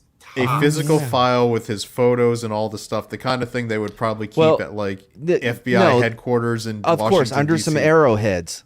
Yeah. But the only thing I can think is they grabbed his file out of the school's fucking record. Where are we at? I think so. He's in the actual movie. So Mads Mikkelsen has blown off the president, and he's decided because Phoebe. They know now Phoebe Waller-Bridge's character has Helena. She has half of the Dial of Destiny, and she's going. And they know that based on her file, she the year before had been at a place that was auctioning goods in Morocco. I think. It was. Yeah. And so they decide to just go there, and because that's where she's going to go. Yeah, and Indy knows really this as well. Scene. Because the same CIA people brought it up. Indiana Jones after he escapes, because we've backtracked a little, but he escaped them, and he then meets up with his old buddy with the Fez, Sala, as played by John Rhys Davis. I'm amazed that in 2023 they let him still play Sala. I had the same thought. Dude, I just wish so bad that Indiana Jones, because basically Sala helps him out, gets him off the street, gets him to the airport, and then tells him, if you go into that airport, they're going to arrest you. But he goes into the airport and doesn't get arrested, weirdly. Wait, what does he say to him? And he gives, actually, Sala gives a nice speech where he's like, he goes, I miss waking up in the desert. I miss Yes, our adventures. and he's I like, and he wanted says, Indiana Jones and- to say, "All right, man, let's fucking no, go." here's the other Adventure thing. time. Sala says, I have my passport on me. Like, he took it Yep. with him so he could go with Indy He on was this ready to adventure. go on the adventure. And Indy, because they've now made him a broken shell of a man, is like, no, that's over. That's done. He's like, "This isn't an adventure." I'm sure this trip will be quick. Yeah, because it always is. It was fucking lame. And then he almost Sala gets should hit have by a been there. car. I think I heard behind me somewhere Yeah. because he yelled out something. What was it? Ride Indy. He's or- like, yeah, he was like, give him hell, Indiana Jones. Yeah, and that as was he it. turns around to like wave, the car almost mows him down. yeah. And then I they had a did- beat for the guy behind me that went, huh. Dude, Yeah. honestly, it would have been a small mercy if Indiana Jones got the Meet Joe Black treatment right there. You mean if Truck Coon came in and sent him to another world? I know that reference too. Yep. That's right, Weebologist. Maybe he's the vending machine in another world for this summer anime season. Maybe he'll get reincarnated as a sword. All right, so now he's on the plane, and then we've got we get everyone's back. on a plane now. We cut to Helena on her plane, slightly ahead of them, showing that she still has the dial in her handbag. We have Indiana Okay, Jones. You keep on explaining where we're going. I'm out of beer because it's that bad. I'll be right back. So- Are we at where the black CIA agent tells Mads Mikkelsen that the government is done with you? You got them to the moon or whatever. Now they're done with you. That's Bitch. about coming up because that's where she gets removed Yeah, from the movie. Yeah, but like, bitch, he gets blew off the president. The president was meeting him. That doesn't sound like something like they're done with him. You know what I mean? Well, yeah, They where she sent was like, you with him. she's like, that was before you killed people. It was like, I feel like he's killed people before, given the people he had working for him who were trying to learn German. We get the flashback. Oh, by the way, we didn't mention how Phoebe Waller said that she memorized seven. Volumes of her father's Well, the notes. important parts. Yeah, because she knows exactly what's important. As opposed to Indiana Jones, who had to take his father's journal with him during the Last Crusade to actually One journal. check his notes to like, oh, only the penitent man will pass. What does that mean? Oh, penitent? I'm gonna Penitent bow man before kneels. God. He kneels before God. He's humble. Yep. Anyway, so yeah, we get the flashback on the plane. Which is that was another subtle way Kathleen Kennedy could build this movie to try to make it seem like we had a newer, better Indiana Jones, because she didn't need the book anymore. She memorized. Yep. So he gets off the plane. He's got his Indiana Jones gear because Sala, when he took him to the airport, also found the bag that had all his stuff. Oh, it was under his bed. It was under his bed, and it all still fits. No dust. No dust, nothing. So he's in his normal. He's even got the tie because it's the beginning of him in his adventuring, and he always wears the tie at the start before he takes it off. You know what? Because yeah, he gets to the club or whatever, right? And this is when we first see not short round. Who is apparently using cups to pretend he's flying a plane, Right, and which will yeah. come up later because that's accurate. So he is almost as insufferable as Phoebe Yes. Waller-Bridge. I Like mean, really close. what's weird now, mind you, he has the peach fuzz on his lip of a 13-year-old, but the unibrow of fucking Anthony Davis from the LA Lakers, right? Also, and yet did- somehow he's still more attracted than she is. But did anyone else notice that they made him an evil character? Yeah. Well, what? Oh, He straight murders a guy. Well, yeah, that shit happens. Anyway. No, but I mean, like in the most fucked up way possible, he murders a Oh, dude. yeah, we'll get to that because how the fuck he knew all the fucking the tunnels of this fucking cave. Anyway, Yeah. because he got back to where they were Jumping going. ahead a little, but we'll Yeah, go but back well, to you what we- did. I just as soon as you mentioned, I was just trying to bring up. The only thing I can think is like he's evil, he's a bad Well- guy, and he murdered a dude. Okay, but so him with this plane thing, right? It is one of the most obvious. Setting it up. This will be paid off later. It is someone who's Hey everybody, look at my Chekhov's gun. I'm just Yes. gonna hang this over the mantle. yeah. Hope that It- doesn't go off later. It feels like someone who in the past did not do a proper job of setting things up, and they're overcompensating by making it the most obvious thing ever. I know you guys made fun of the Wolverine for some of the plot holes, but I'm going to make sure Yes. there's not one goddamn plot hole in this How do movie you now. how do you drain someone's mutation power? How does that? It bothers me to this day. I don't They understand. did that in the animated series once or Fuck twice. the animated series. Just But it because was they did it good. there, it doesn't mean it makes sense here or there or anywhere. I'm gonna say I there was one movie that I liked so far that really is great to me that James Mangold did, because I think I like Logan and Wolverine. Logan and I'm saying they were good, but the great one was Ford versus Ferrari. That was really good. And I believe that was also because it was a true story, so he could only deviate so much from what actually Ford happened. versus Ferrari was really good.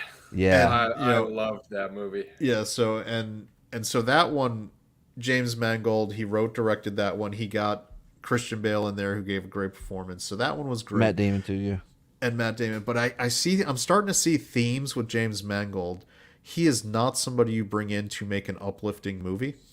No, he really likes to deconstruct the hero. Because even Ford versus Ferrari, where you had these guys working night and day to pursue their dream and their craft, it was a great story, except the guy, Christian Bale's character, who was the driver, got effed out of actually being able to win the race. And then he dies. And it's like, when you think about it, James Mangold loves depressing as fuck stories. With Logan, the movie he want, even Wolverine was sort of a depressing Wolverine movie, because he had all the death and sadness around him, and then he goes into Logan. Yeah, I get what you're saying, because this movie, they had to throw in fucking every every fucking bait that they could at the end, so that you're not utterly fucking depressed and when you leave. Dude, they brought in every nostalgia berry, and we they haven't powered them all. And we haven't got there yet, but that ending is sure as fuck a reshoot ending. Oh, absolutely. It's you can tell exactly how it's tacked on and completely different tonally from the rest of the movie. You think originally he let him stay there and just die? I think originally, slowly as he watched the battle. I think he died, and there was the original way back when, a couple years ago, script that said that somehow there was some time travel shenanigans where he got wiped from history as part of it. Ooh. And I could see where that I definitely think he was supposed to die, and she was supposed to bring him back and kind of take over. This was a man on his last adventure, and he was going to make the sacrifice to save. Look at Harrison Ford. It's fucking Star Wars Force Awakens. I'm going to die to try to save, in this case, his godchild. What was he going to do? Kennedy hate Harrison Ford so much. Probably because the way... Think of where he got shot. They showed it. He was shot dead on in the chest. Yeah. And that is that's a death wound. No, it was the shoulder. And then they it was below magically the changed shoulder. the shoulder. It was dead on. It was in the chest. It was breastplate. It was right there where there would have been heart tissue damaged from where that bullet went in. But in the reshoot, the final scene, they said it was the shoulder. I honestly think I would have preferred him laying there. He's like, "Now you just go, whatever your name is." Oh, Indy, and then he just sits there on the grass and he watches, because he's like, we were watching history, and him just sit there and watch this battle as he slowly bleeds out. That would have been a Mangold ending, and I think I would have been happier with that. Well, let's not get too deep into it. We've still got to get through where did we leave fuck. off? We're in the hotel. Okay, so we're in Morocco. Oh, we didn't even talk about the CIA chick getting killed, though. No, that hasn't Not happened yet. yet. It hasn't happened yet. Because that's at the end of the Morocco chase. Yeah, you're right. You're right. So we're in Morocco. Indy shows up at the hotel because the CIA was good enough to give him a briefing on exactly where Helena's haunts were, so that he would know where to go in Morocco. And he shows up, and she's in the middle of trying to auction off half of the Dial of Destiny for a couple $100,000 or whatever money she's trying to make. And at the same, we are also finding out that Helena has jilted the mob boss who owns The son. Yeah, the Who son she's was engaged to. because everybody just loves this goddamn magic pussy or whatever. Dude, before we even get there, when he tries to take the Dial of Destiny back because it was his and it was hers, and that stupid fucking line, I stole it from you, and I capitalism. stole it from you, and I stole it from you. That's capitalism. Fuck you, bitch. But like, they start this fight in the hotel, and Indiana Jones starts cracking his whip. Then everybody in the room points guns at him, and he ducks behind the table, and Yep. they all shoot the wall behind him. But then 10 seconds later, he gets back up, and none of them is still using their gun. Apparently in Yep. Morocco, no one knows that if you just tilt your arm downward, the bullet will go down towards your And target. not only that, apparently though- in Morocco, they don't know that if you miss a guy after you shoot at him, you've still got more bullets and can shoot him again when he stands back up. Yeah, man.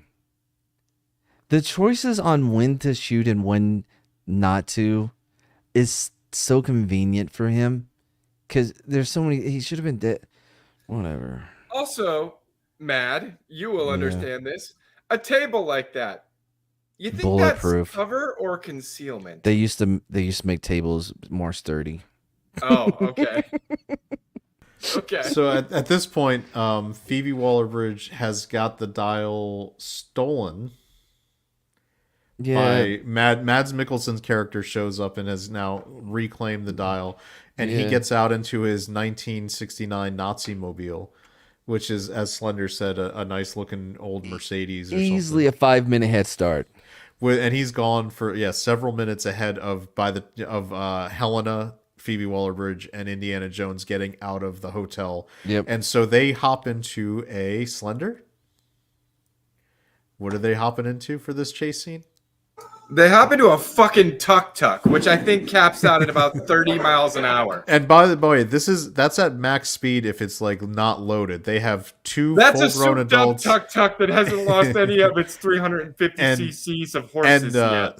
They also have Not Short Round, who's about twice as big as Short Round was. So Not Short Round, Helena, and Indiana Jones are in the Fast and Furious tuk-tuk that And is they capable take- of like going through. And they take this moment. This is less than 10 minutes after she was trying to sell that shit for her to fucking accuse him of being a grave robber. Yeah, and this is also when the mob boss's son pulls up, and Oh, we I find forgot out about that it, yeah. this is where we get the backstory where he's Oh, that he's the obsessively super simp? that he's obsessively in love with her, and she jilted him, and he's like, "You have a history," and he's like, "Oh yes." It was like, "What do you owe him?" I was like, "Money, gambling debts, a lifetime of happiness." Mwahahaha. And it was like, "Oh, you cunt!" It's like I swear to God, if I wanted this to be a Yeti movie at that moment so bad. It would have been nice if at some point Indiana Jones just like Smacked she her. tasted the back of his hand. Am I wrong? In Temple of Doom, didn't he smack Kate Capshaw at least once? I At think he more than least smacked would. her. Yeah. I mean- and did he punch the Nazi girl in Last Crusade? At Yes. least Yes. once? Yeah. So I mean, he's got a history of doing it. We should have. Yeah, anyway. But I mean, just the audacity for her to call him a grave robber less than 20 minutes after she was trying to sell this shit. Which is funny because we've shown in the previous movies that Indiana Jones generally is taking back these antiquities from other people who have stolen them Yeah. and putting them into a museum instead of putting them into private collections and auctions. Yes. In Last Crusade, we get the one of the great flashback / intro sequences where we go from the River Phoenix, young Indiana Jones losing, and we find out that the inspiration for him was a a grave robber archaeologist who, and one of my favorite lines of all time in Indiana Jones, "You lost today, kid, but that doesn't mean you have to like it." He's setting this guy up, and then they do the like where he puts the hat on him, pushes it down, and then they do the fade up where he's Harrison Ford on the boat. Amazing. Yes. Nothing in this movie that James Mangold does can even sniff how good that filmmaking was. Well, and that was part of what made Indiana Jones such a noble hero. Like, he didn't make money off of all this shit. That's why he still had to be a college professor, because he didn't make money. He just gave it over to the museums. Are you? Is that incoming or outgoing? What, the fire? The fireworks? Yeah. It's outgoing. It's West Virginia. They start early. Dude, they are celebrating already, and I don't blame them. But yeah. So I mean, I was so pissed when she said that. And yeah, and also this is one of the most annoying sequences for Helena in the movie, because as they're doing this chase sequence, she is belittling Indiana Jones constantly. She's building herself up, talking about how amazing she is, which is always a great thing for a lead character to do, to actually say out loud how fabulous really they endears yourself to the audience. When What's you do the that line shit. from Tywin Lannister from Game of Thrones? If you have to tell people you're the king, you're not the king. Yeah. I've always said that about, like, look, a badass never has to come in and be like, I'm a badass. You know what I mean? Because whenever I dealt with people when I was a cop, and they're like, Oh, so yeah, when you come in and go, I am the Mad King. Oh. that's not me though. I didn't. Oh, I'm sorry. That's my theme song. You just paid someone else to say it for you. No, I didn't. Nope. I didn't. I had nothing to do with it. It was given to me by my fans. By love. It was love. Yep. It was. So Helena is in the middle of this chase, trying to basically catch up to the dial to steal it, to sell it, and then also get rid of Indiana Jones because she doesn't want him trying to slow her roll, so to speak. Also, mind you, after the dial gets stolen and the bad guy gets in the car and drives away, they're in that hotel fighting for like another 4 minutes before they ever even get to the tuk-tuks. And they take every magic right shortcut to catch up to Mads Mikkelsen's character. It is who was apparently just circling the block for 4 minutes. How quickly and how easily they were able to catch up. Now, eventually Mads Mikkelsen gets away with half of the dial that he's wanted. And this is, as the chase is still going on, that leads to, I think the chase is stupid. It doesn't make sense. They're moving too fast. In fact, I told Slender and Matt, I'm going to ask you, did you notice how they were speeding up the film at several points? For that chase? I did. And it was I actually did that. Yeah. It was jarring because it reminded me of the way they did that in old movies, because they didn't have the technology to do special effects at full speed. Did you also notice that Phoebe Waller-Bridge, with her fucking just souped up, roided out arms, reached up on top of the tuk-tuk and ripped a piece of metal out of the weave? Like, and then T-2000 her ass onto a fucking moving vehicle. Yes. Like, who the fuck do you think you're fooling here, movie? If you need them, if you need me to explain that, I can real quick. What I mean by T-2000, if you remember in Terminator 2, that motherfucker with hook arms grabbed onto the back of the fucking moving vehicle. She did the same thing. Can I tell you that it's well known that 110-pound girls with no biceps have upper body strength to pull that off? Yeah. And this car starts swerving and she's hanging on until Indy manages to actually save her, and she gives him the fuck off look because she thinks that he was screwing up. Was there a moment where Indy, the bag that was holding the Dial of Destiny or whatever, it was almost falling out of the bottom like in Temple of Doom? Yeah, and that's where he had to decide to let it go to save her, and that's how Mads Mikkelsen still had it. That didn't make any sense, because the bag was also being used to hold her because she was choking a dude with it. Yeah, she was choking Mads Mikkelsen. It was weird. It was really dumb. So the Nazi Mads Mikkelsen gets away, and you find out that he's still government sponsored at this point because he has a fucking military, like a little, at least a couple platoons. Yeah, there's like 3 or 4 Humvees marked for the UN in the middle of goddamn Morocco in 1969. No, they somehow mobilized them. They sounded foreign though. I think they were just gonna hand them French off to one, the yeah. American people. Yeah. So our African American woman CIA agent picks him up. He's got the dial now, and he's in a military helicopter to be transported back. And that's when she's giving the speech Matt alluded to, which was, "We're done with you now." Yeah. You started killing people, and so the president's gonna cut you loose. And she doesn't think about the fact that it's just her in this helicopter when he's got his 2 trained killers with him. So as soon as she's given this speech about who's really in charge, they just shoot her point blank. Yep. Pop. And it's a very unceremonious death, but it seems actually pretty appropriate for the character. Which Yeah. and then they just take over because apparently the giant big burly man also knows how to fly helicopters. Oh my god, that guy. By the way, I wish one of them would have said, "She's not supposed to exist anyways." Yeah. Wow. And, yeah, I mean, they definitely were trying to push the Yeah. racist Nazi thing, so why not, right? Well, it exists because and- there's no way that a black fucking female would be a CIA agent in 1969 in charge of this bullshit. Maybe and one of she had had and her hands on the dial. I'm going to mention it now, but one of the thugs was Boyd Holbrook, who was also the villain in Logan. I like him. I like him a lot. And I so think he's a good actor. I feel like he needs better parts because Yes. he was in the Sandman Netflix show as the was it Merovingian? No, that was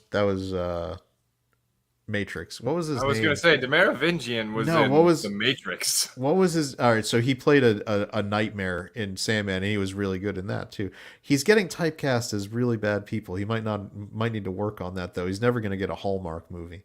Okay, we're going to have to fast forward because we're not Yeah. even halfway through this movie. All right, yet, so let's go to the next annoying sequence, which is now. But no, we said we're gonna fast forward. The next annoying sequence is whatever happens fucking next. All right, we're gonna We're we're going gonna to go to the the. How about we go to the next most annoying use of a big name actor who has charisma, and that was It took me Antonio so Banderas. fucking long to Antonio figure out that's who that Banderas. was.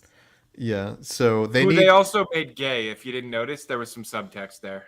All right, so we're looking for the other half of the Dial of Destiny. Wait, real quick though, because they put him because he's like, oh, I know the best frog man. I'm like, oh, I wonder who it's Spain. gonna be. And then I'm like, are we supposed to know him?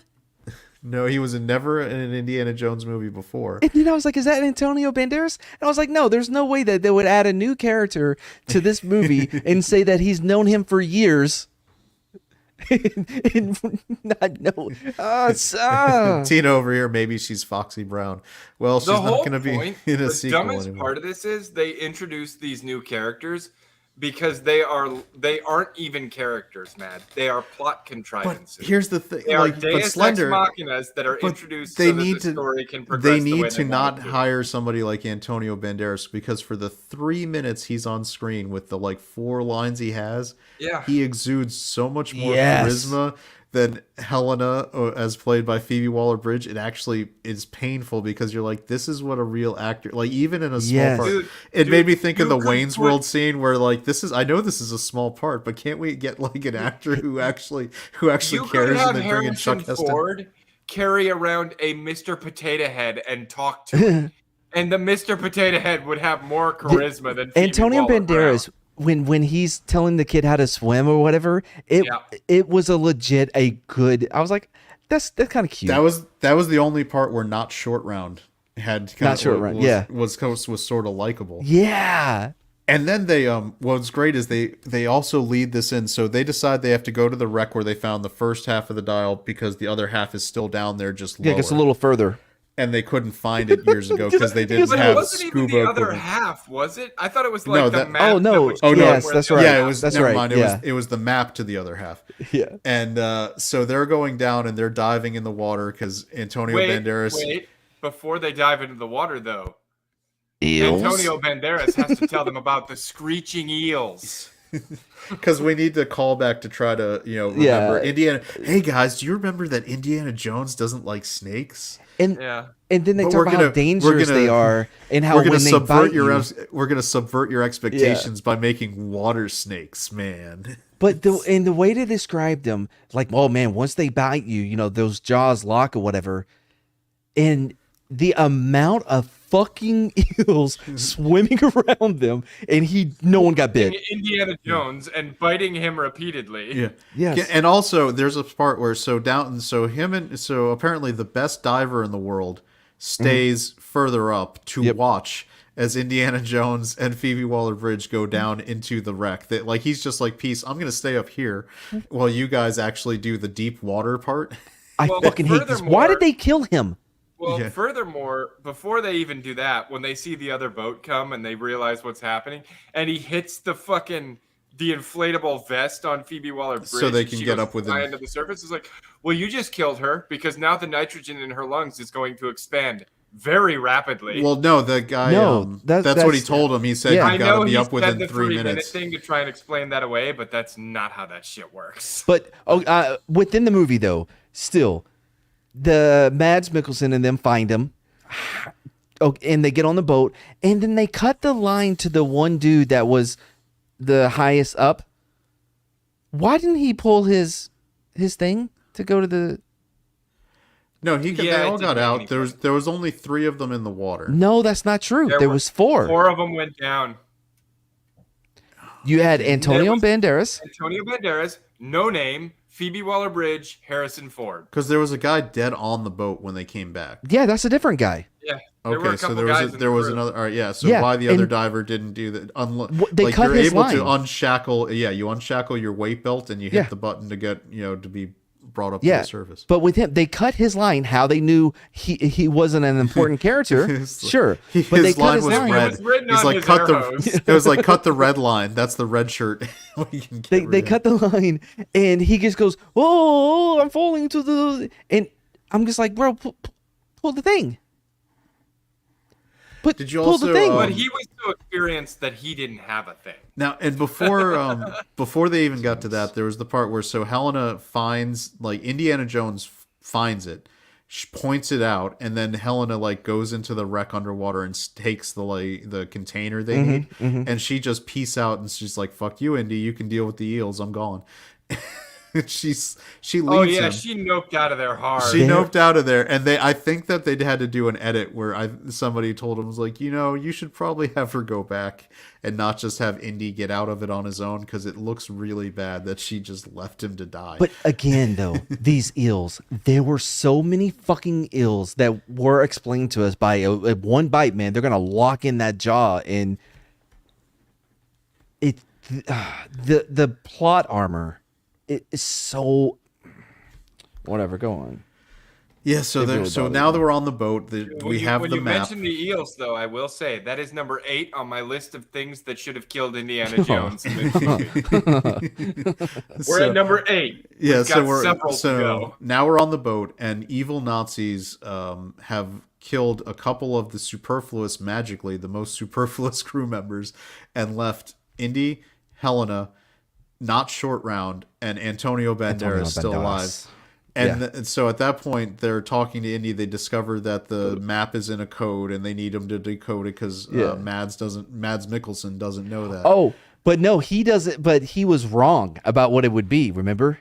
Because he owes her 50 quid. And now he owes her 50 Phoebe Waller-Bridge has to be right about everything. Because that's another thing a payoff to how Indy was wrong and she was right again.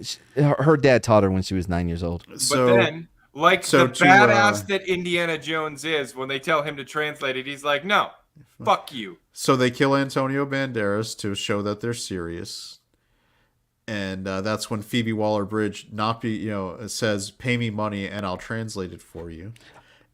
As she's like, how about I kill the kid? Yeah, and so she's proceeding. He didn't do that. He paid her. No, I know, but that's what should have happened. Yeah, so she didn't. So she actually she mercenaried herself in diamonds. She pocketed them. She kept them. She kept the diamonds. She still has them. So they don't talk about that, but yes, she did. And so she manages to, while she's showing off being Hermione Granger and expositioning her way through the scene. Hermione Granger did not have a whole lot of charisma, but looks like fucking the most charismatic individual alive by comparison. This bitch is just going on. We find out that she had snuck a piece of dynamite because that's another Chekhov's gun that they paid off. that was again, look at us, we're setting something up, we're gonna pay off. How did she get it? They were in wetsuits. Yeah, so she apparently kept it in her regular pants. No, they closed the drawer. She never grabbed one. Dude, we know where she kept it, and she was enjoying it every Fuck, step dude, of the way. the card trick fucking blew my mind. Do y'all not remember this? Oh yeah, Why that was did their set. the trick blow your the- mind? The card Because trick was the it's- setup for the Dial of Destiny being a fake. It's goddamn ridiculous that she's like, I made you pick the 7 of whatever. How, bitch? Dude, that didn't blow my mind. That pissed me off. No, that's what I mean. I didn't mean like, oh my God, that's such a great magic trick. Are you kidding me? Okay, I've good. done magic with mad videos. If anybody can, point out the horrible magic, it's me, because that's Dude, what you I want to do. show us that trick with the balls and the cups? It'd be a nice reprieve from talking about this movie. Go get the cups and the ball. It's another one of those. It makes no sense when you hear it. They do not try to explain it to where it makes sense, and they just move on. Sorry, I know I put us back a little bit. Go on though. No. But it yeah, was actually, dumb. no, I agree. you were right to mention that because that's going to come up later as their way of, again, I know trying you to say explain that, the little dial. Chad, but I don't. don't That think doesn't it feel right to me correlates. either. Yeah, it doesn't. Because he's she saying says this. Yeah, she says it like, oh, the dial was and she uses the same description as the cards, like a forced. What did she said? It was like A fake.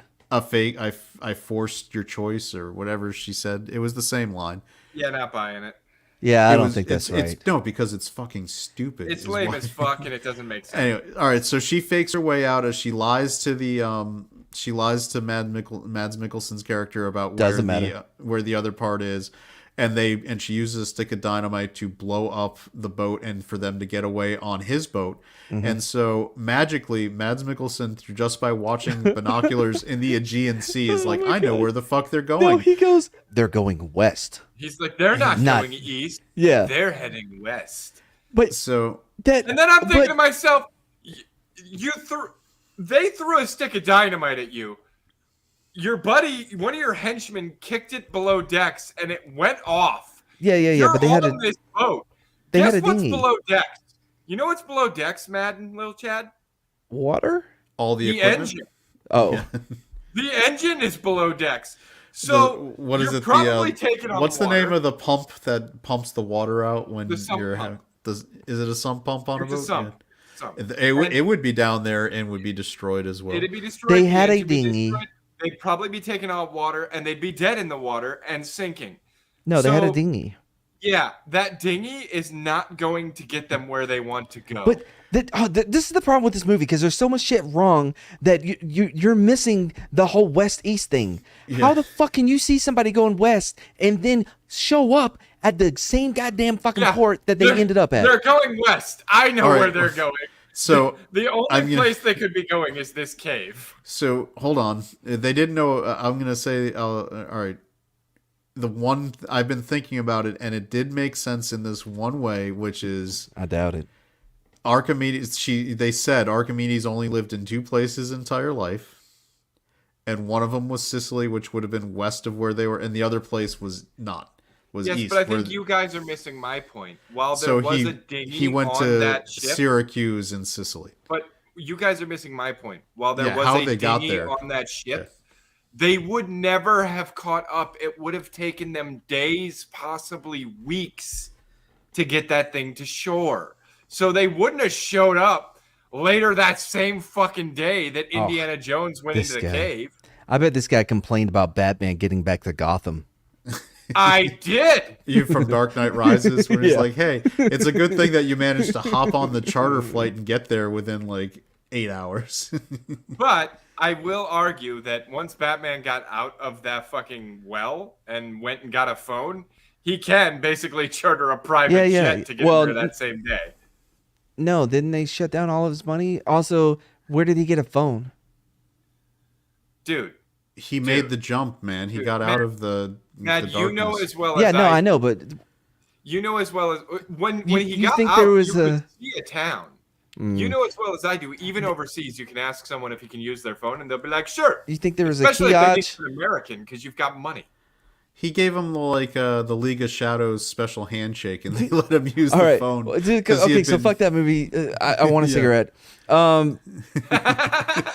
So they end up where they're supposed to go. in Sicily.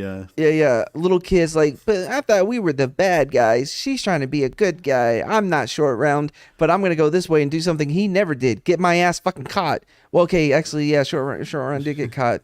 I think a little bit. Also, another Yes, he did. character that never turned the corner and was insufferable from start to finish. So He is actually trying to talk Helena into doing the wrong. Like, why are we not grave robbing and selling and stealing? This is Why aren't This we is what we ripping always this guy do. off and screwing over your godfather who fucking cares for you? Right. Can we talk about how really he's make him basically eat he's shit he's right also now. like behind pimping her out, just like you're supposed to be fucking these dudes and stealing money. Like, what's wrong with Right. you, Helena? And Like, then get on that. he decides to go get ice cream because he saw some rich kids who made fun of his So he his stole their unibrow. money and Yeah.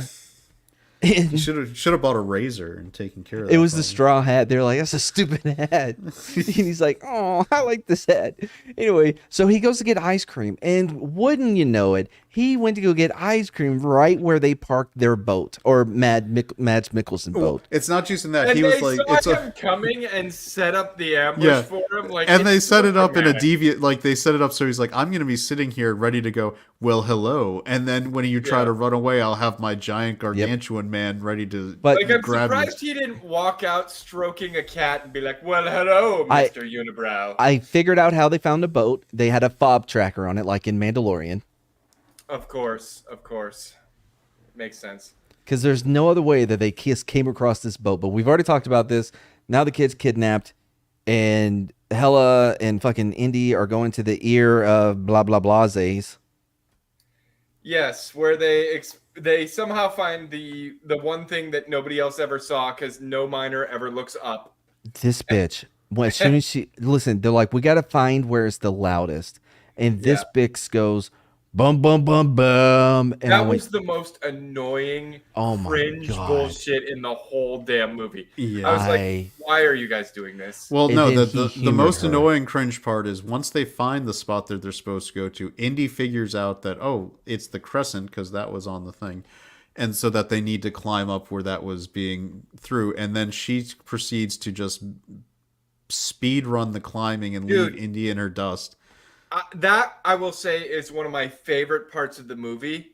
Yeah. When Indiana Jones is talking about all the shit he's been through. yeah, like look, And bitch, then I was she tortured by ruins voodoo. it when you see her forward in the frame climb up past him, and I'm like, Not even paying attention to what he's listen saying. for a fucking minute.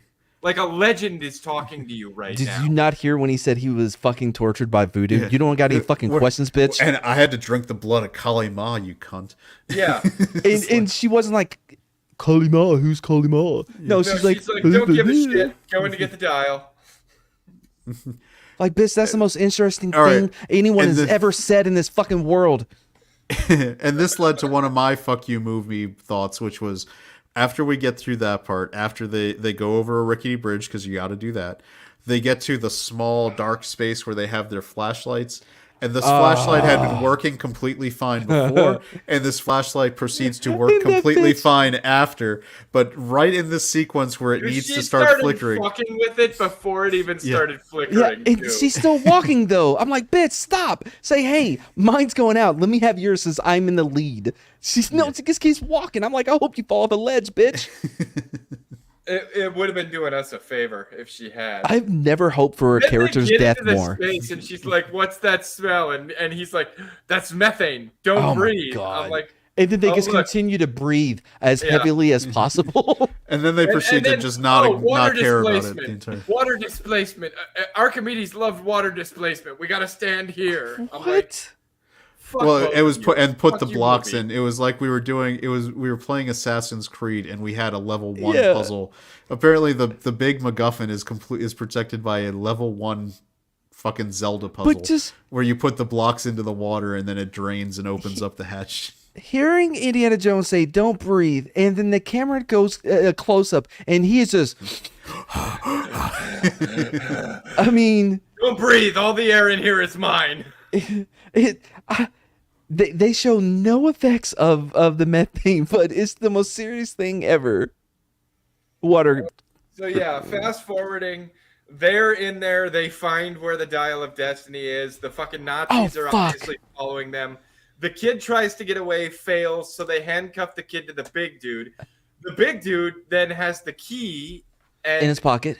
and the kid tries to pickpocket it while they're on a bridge and tries to eat it. If I Yes, correct. he does put it in his mouth. And he starts wrestling with the big guy, and then the bridge collapses and they fall into the water and they go underwater.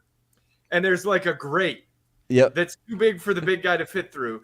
And the kid uses the thing to uncuff himself and cuffs this big dude to the grate, thus condemning him to die a horrible death of drowning. My biggest fear. And I'm like, And how then does this kid not have PTSD? Dude. He just murdered a man. oh, and then they have the cute moment of him saying, "What did Antonio Banderas tell him about swimming?" He's like, "No, the swimming is easy. All you got to do is." Like it was some like forward like I forgot what it was. Yeah, it was like forward arm kick or something. or some shit like that, right? Thrust, I don't know. And he swam, and he was all like, we're supposed to think not short rounds cute here. Then this motherfucker, who apparently had a map of this place drawn, or previously has lived there for 15 years, because he knows all of the secret tunnels. Yeah, he goes full fucking Mowgli on it. Like, this is my place. I know this area. Right? And is able to catch up. Again, he was on the bridge. They fell into water, and they were like just drift away or by this river or whatever. But anyway, he knows he finds a secret fucking path and is able to catch up to where the Germans were going. There was the bug scene. Like, oh, remember typical Doom? Look at all these bugs. Oh, Yeah, time out. was- We got to do one jump back, too. They even used like when the they same killed fucking off bugs. Antonio Banderas, they made a fucking joke out of it. Oh, I'm glad he called her out on that shit. Yeah, but like I could not believe they made a fucking joke out of it. Like they get into the bad guy's boat and they cruise away, and then her and fucking Not Short Round are like, "Yeah, we did it, awesome!"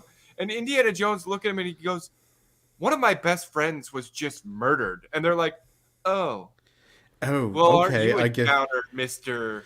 Jones?" Well, she was all happy because she, like I just pointed out, she kept those diamonds. They're in Yeah. her pocket. She's got all her money now. Now it's just everything is just like how much more money can I get?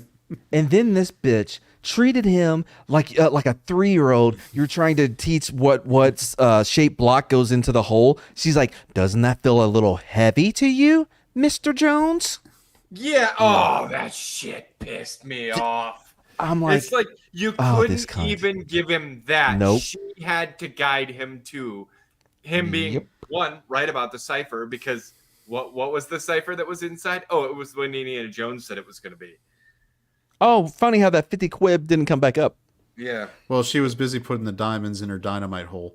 Well, no, this was when they found the block, and she's like, is her "Doesn't it dynamite we hole little?" the same as her bonus hole? It- Are we but talking she's about like- those again? She's Yeah, like, that's her bonus hole is where the money Yeah. goes. Yeah. But she goes, she goes, "What is it made of, little Jonesy?" Oh, calls him Lacquered Jonesy wood. one It's time. like She's like Maximum lacquered wood. wood, and he's like, "What would you? Wasn't it heavy for that?" I was like, Yeah, "Oh, you isn't it a little heavy? Yeah. But anyway, yeah, so he then melts it and finds the real Yeah, cipher yeah, which was yeah, inside yeah. of it. Moving back ahead, they found the fucking tomb, which Yeah. has propellers on it. Yes. I don't know how she knew those were propellers. 'Cause looked at him It and took I me was like, so fucking long to see them. dude, I looked at him and I was like, I didn't I have see never them at seen first. S-curved propellers before, but okay. And so when I thought, do you remember how the Not Short Round had stolen his father's watch earlier? Yeah.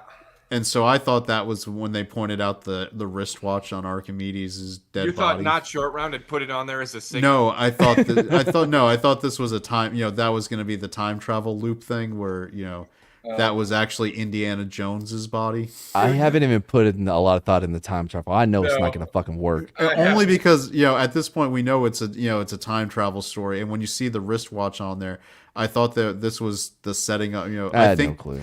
I think that was gonna, before they did that reshot ending, I think that was supposed to be Indiana Jones's body.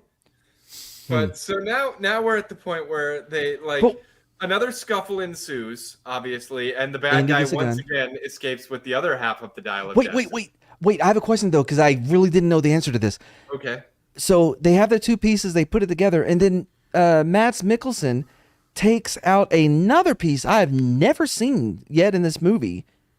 That And was it- that was in Archimedes' body as well. It No, Was that it? That was Yes. a wood screw he bought at Home Depot. That's all he needed. I he didn't- pulled that out of the body too. They Oh, showed it. okay. They did do a quick cut where he pulled that. Yeah, I was like- like, wait, where the fuck did it was that like a come? chain around his neck or you something. mad? I didn't even see it happen, but Ah. sure. Apparently, Lil Chad picked it up.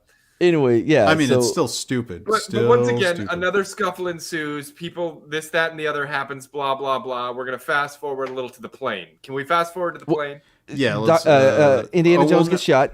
Yep. Yeah, because this is the part where he gets shot straight in the chest. They show where the wound is. Yep. It is on the left breastplate chest.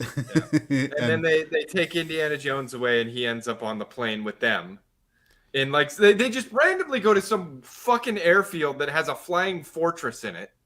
Well, no, they 'Cause had that's set what the this. airplane Yeah, looked like. I guess. Yeah, apparently somehow they knew to have that in Syracuse, Sicily, or he had ordered it up Yep. to come meet him because he And has they- magic. They had a whole logistics powers platoon. Yeah. of and Nazi they take him and on the with plane. full uniforms. And no, they were using a Luftwaffe bomber. Yeah. So that way they would blend in when they traveled, because their goal was to travel to 1939 Yeah, to kill. But anyway, to kill Hitler. they Right. take him Because- on the plane, and Phoebe Waller-Bridge and fucking Not Short Round, despite the fact that they have never given a shit about Indiana Yo. Jones. Hold on. And you have no idea how much we You are have- skipping. Yeah, we are jumping around. We are forgetting things. we are It's being- this bad. I know EFAP's going to do it tomorrow. That's going to be a EFAP's gonna go 20 for hour. 27 hours on this. Dude, oh, if I could get on there, I would love to, because I got so many things to say about listen. this fucking movie. So when Phoebe fucking whatever and Not Short Round, they run up to hide behind these things, and they are in direct line of sight of 20 fucking Nazis marching in their direction. I'm like, there's no fucking way they didn't see them. Well, and then they look over at a little Cessna looking fucking thing on the side. Yeah. I And think she it was a looks at the Cessna. kid, and she's like, "Do you know how to fly that?" And he's like, I don't. I've never flown one of those. And she's like, well, you've never flown any You'll plane. never flown I was like, anything. oh my god. And But then then it's 5 revealed. minutes later, he's in the plane, hot wiring the it. motherfucker. Yep. Hot wiring it. And then he hot wires it, he flies, he takes off, he flies through the fucking vagina of time. No, before we get there, Hold on, no. Oh, because the Because dude that Phoebe owns the fucking Waller-Bridge, plane is in she there. doesn't even get on the plane with him. She jumps on a horse and chases a plane in takeoff with I think a it was horse. motorcycle. Oh, was it a motorcycle? Okay, Yeah. on a motorcycle. Yes. I it was can a see how you motorcycle. mix those up, a motorcycle horse. Whatever. There's so many motorcycles and horses in this movie. But at no, this fucking point. but the dude that owned the plane was in the plane and didn't wake up until So Right, yeah, he was but- drunk and passed but out. Phoebe Hey, Waller-Bridge- as someone who's been to Sicily, there are definitely Sicilians who might be that drunk. So Okay, that might fine, be As fine. someone who's worked on an airfield, I can tell you right now, you ain't catching an airplane when it's in takeoff. Not on a Well, motorcycle. Well, I this kept- is a propeller-driven one. It probably Does goes not a little fucking slow. matter. I kept fucking wondering, how is she going to get in this plane? And she fucking rides the landing gear. I was like, fuck you, movie. Oh. So now she's in the bad guy plane. Thank God they brought an extra one. They brought a dinghy is what happened. Yep. Basically, he has the dinger. And then they fly into some clouds, and as they're flying into the clouds, for some reason Indiana Jones is just like, continental drift. No, because there's some magnetic pull thing happening. Yeah. But Indiana Jones is like, he's like, continental drift, and he looks at the bad guy, and he's like, because the bad guy wants to go back to the Also, Nazis in why are 1939. they bringing him? I have no fucking idea, dude. But then he's like, Archimedes didn't know about continental drift. It hadn't been observed yet.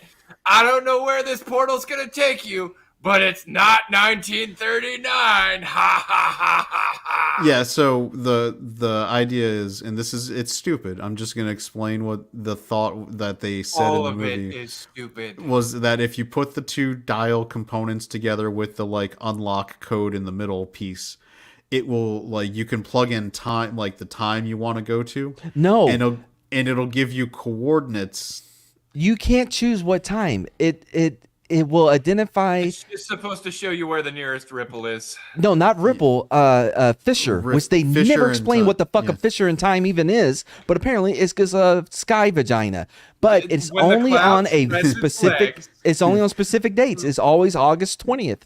Yeah. So apparently, which by the way, how that works with leap years is kind of questionable. Well, and the worst part is when they flew into it because they couldn't pull out because they tried to pull out at the last second. But if you try to- that sky when you- vagina was too good. She just wrapped her legs around that plane and pulled it on in. Slender. Sometimes when you're flying towards the bonus hole, there's no Yeah. pulling back. But then Once they you come reach out the- the other side, and But once you reach the not. the vinegar strokes, it's Yeah. really hard to But- to switch but- gears. when they come out the other side, the clouds look like they look like Father Time's prolapsed asshole. Like they're stretched out and spiraled away with the big white light coming out the middle. Oh, shit. and the So they planes popped the just pussy? fall out like little dingleberry turds. They pop that pussy inside out. Inside out, man, and it's just. But But they're not in Nazi Germany. Where are they, guys? Greece at some time or wherever the fuck They are Aphromades is. They are in Syracuse, Sicily, circa 212, Okay, yeah. 200 BC, where it was the siege of Syracuse by the Roman Empire. But where by the way, how Archimedes high dies. were they when they came out the butthole? They That- were pretty yes. fucking high, right? So they were Even a few when they thousand recovered. feet up, and then they decided to, after they recovered, instead of pulling back up, because remember, their plan was to fly to Germany, and when Yeah. they initially came out, they thought they were in the right Yes. year. So instead of setting course and flying at cruising depth, they're like, hey, let's set down and go to about 75 feet above the ground so that we can be in range. It's like They basically... were like, "Power, this is Maverick. Permission to buzz the tower." So whoever I wrote want this some movie, butts. so whoever wrote this movie saw that last season of Game of Thrones. They're like, man, if I remember how stupid it was to take your dragons and fly right over the boats that had the ballistas, so she that they forgot could, they were there. So we're gonna take that, and I see in their that stupidity, defense- and I'm In gonna their take defense, a ballista could not fire more than like maybe 50 feet in the air, maybe 100. before And it starts it- arcing and going. And Yeah, you know, and it most certainly would not penetrate the armor of a fucking World War II bomber. Oh no, it would. Those were a plane. I don't know. Those things are like they're not. And the armor on that. regardless of both those facts, they would never be able to hit it.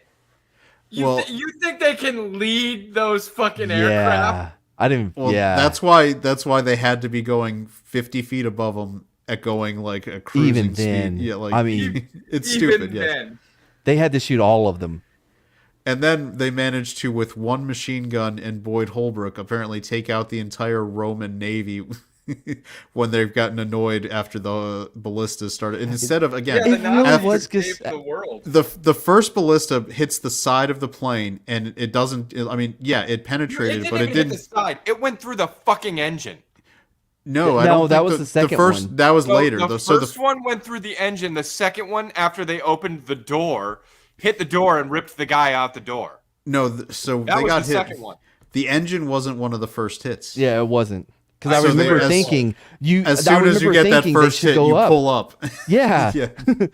but they didn't. I swear to you, the first one hit. No, No, it was I'm not. with Chad It on this wa- one. It They wasn't were running because on one engine at that point. because No. I First remember one I'm hit like it. mad. I thought as soon as Yes. that first one hit, I'm like, why are you not Like, fucking pulling it- up? it- You got hit on the side. You can just pull up and you'll be fine. In my head, I had Chevy Chase in in Family Vacation. Roll him up. I don't want to, but we can rewatch this when it comes to video or streaming. I'm telling Because the you, first one hits the engine. it They doesn't. still No, it got doesn't. one engine, It and the comes- dude says, "No, let me finish before you keep saying it doesn't," because I heard that already. And the dude says to the pilot, "Keep us in the air." And then they crack the door open and start shooting at them from the door. And then the door gets hit by a ballista and rips the guy off. And the third ballista goes through the wall right by Indy's head. No, well, No. you're forgetting the one that was by the pilot at the front when they took out the pilot. That was the last one to hit. All right. So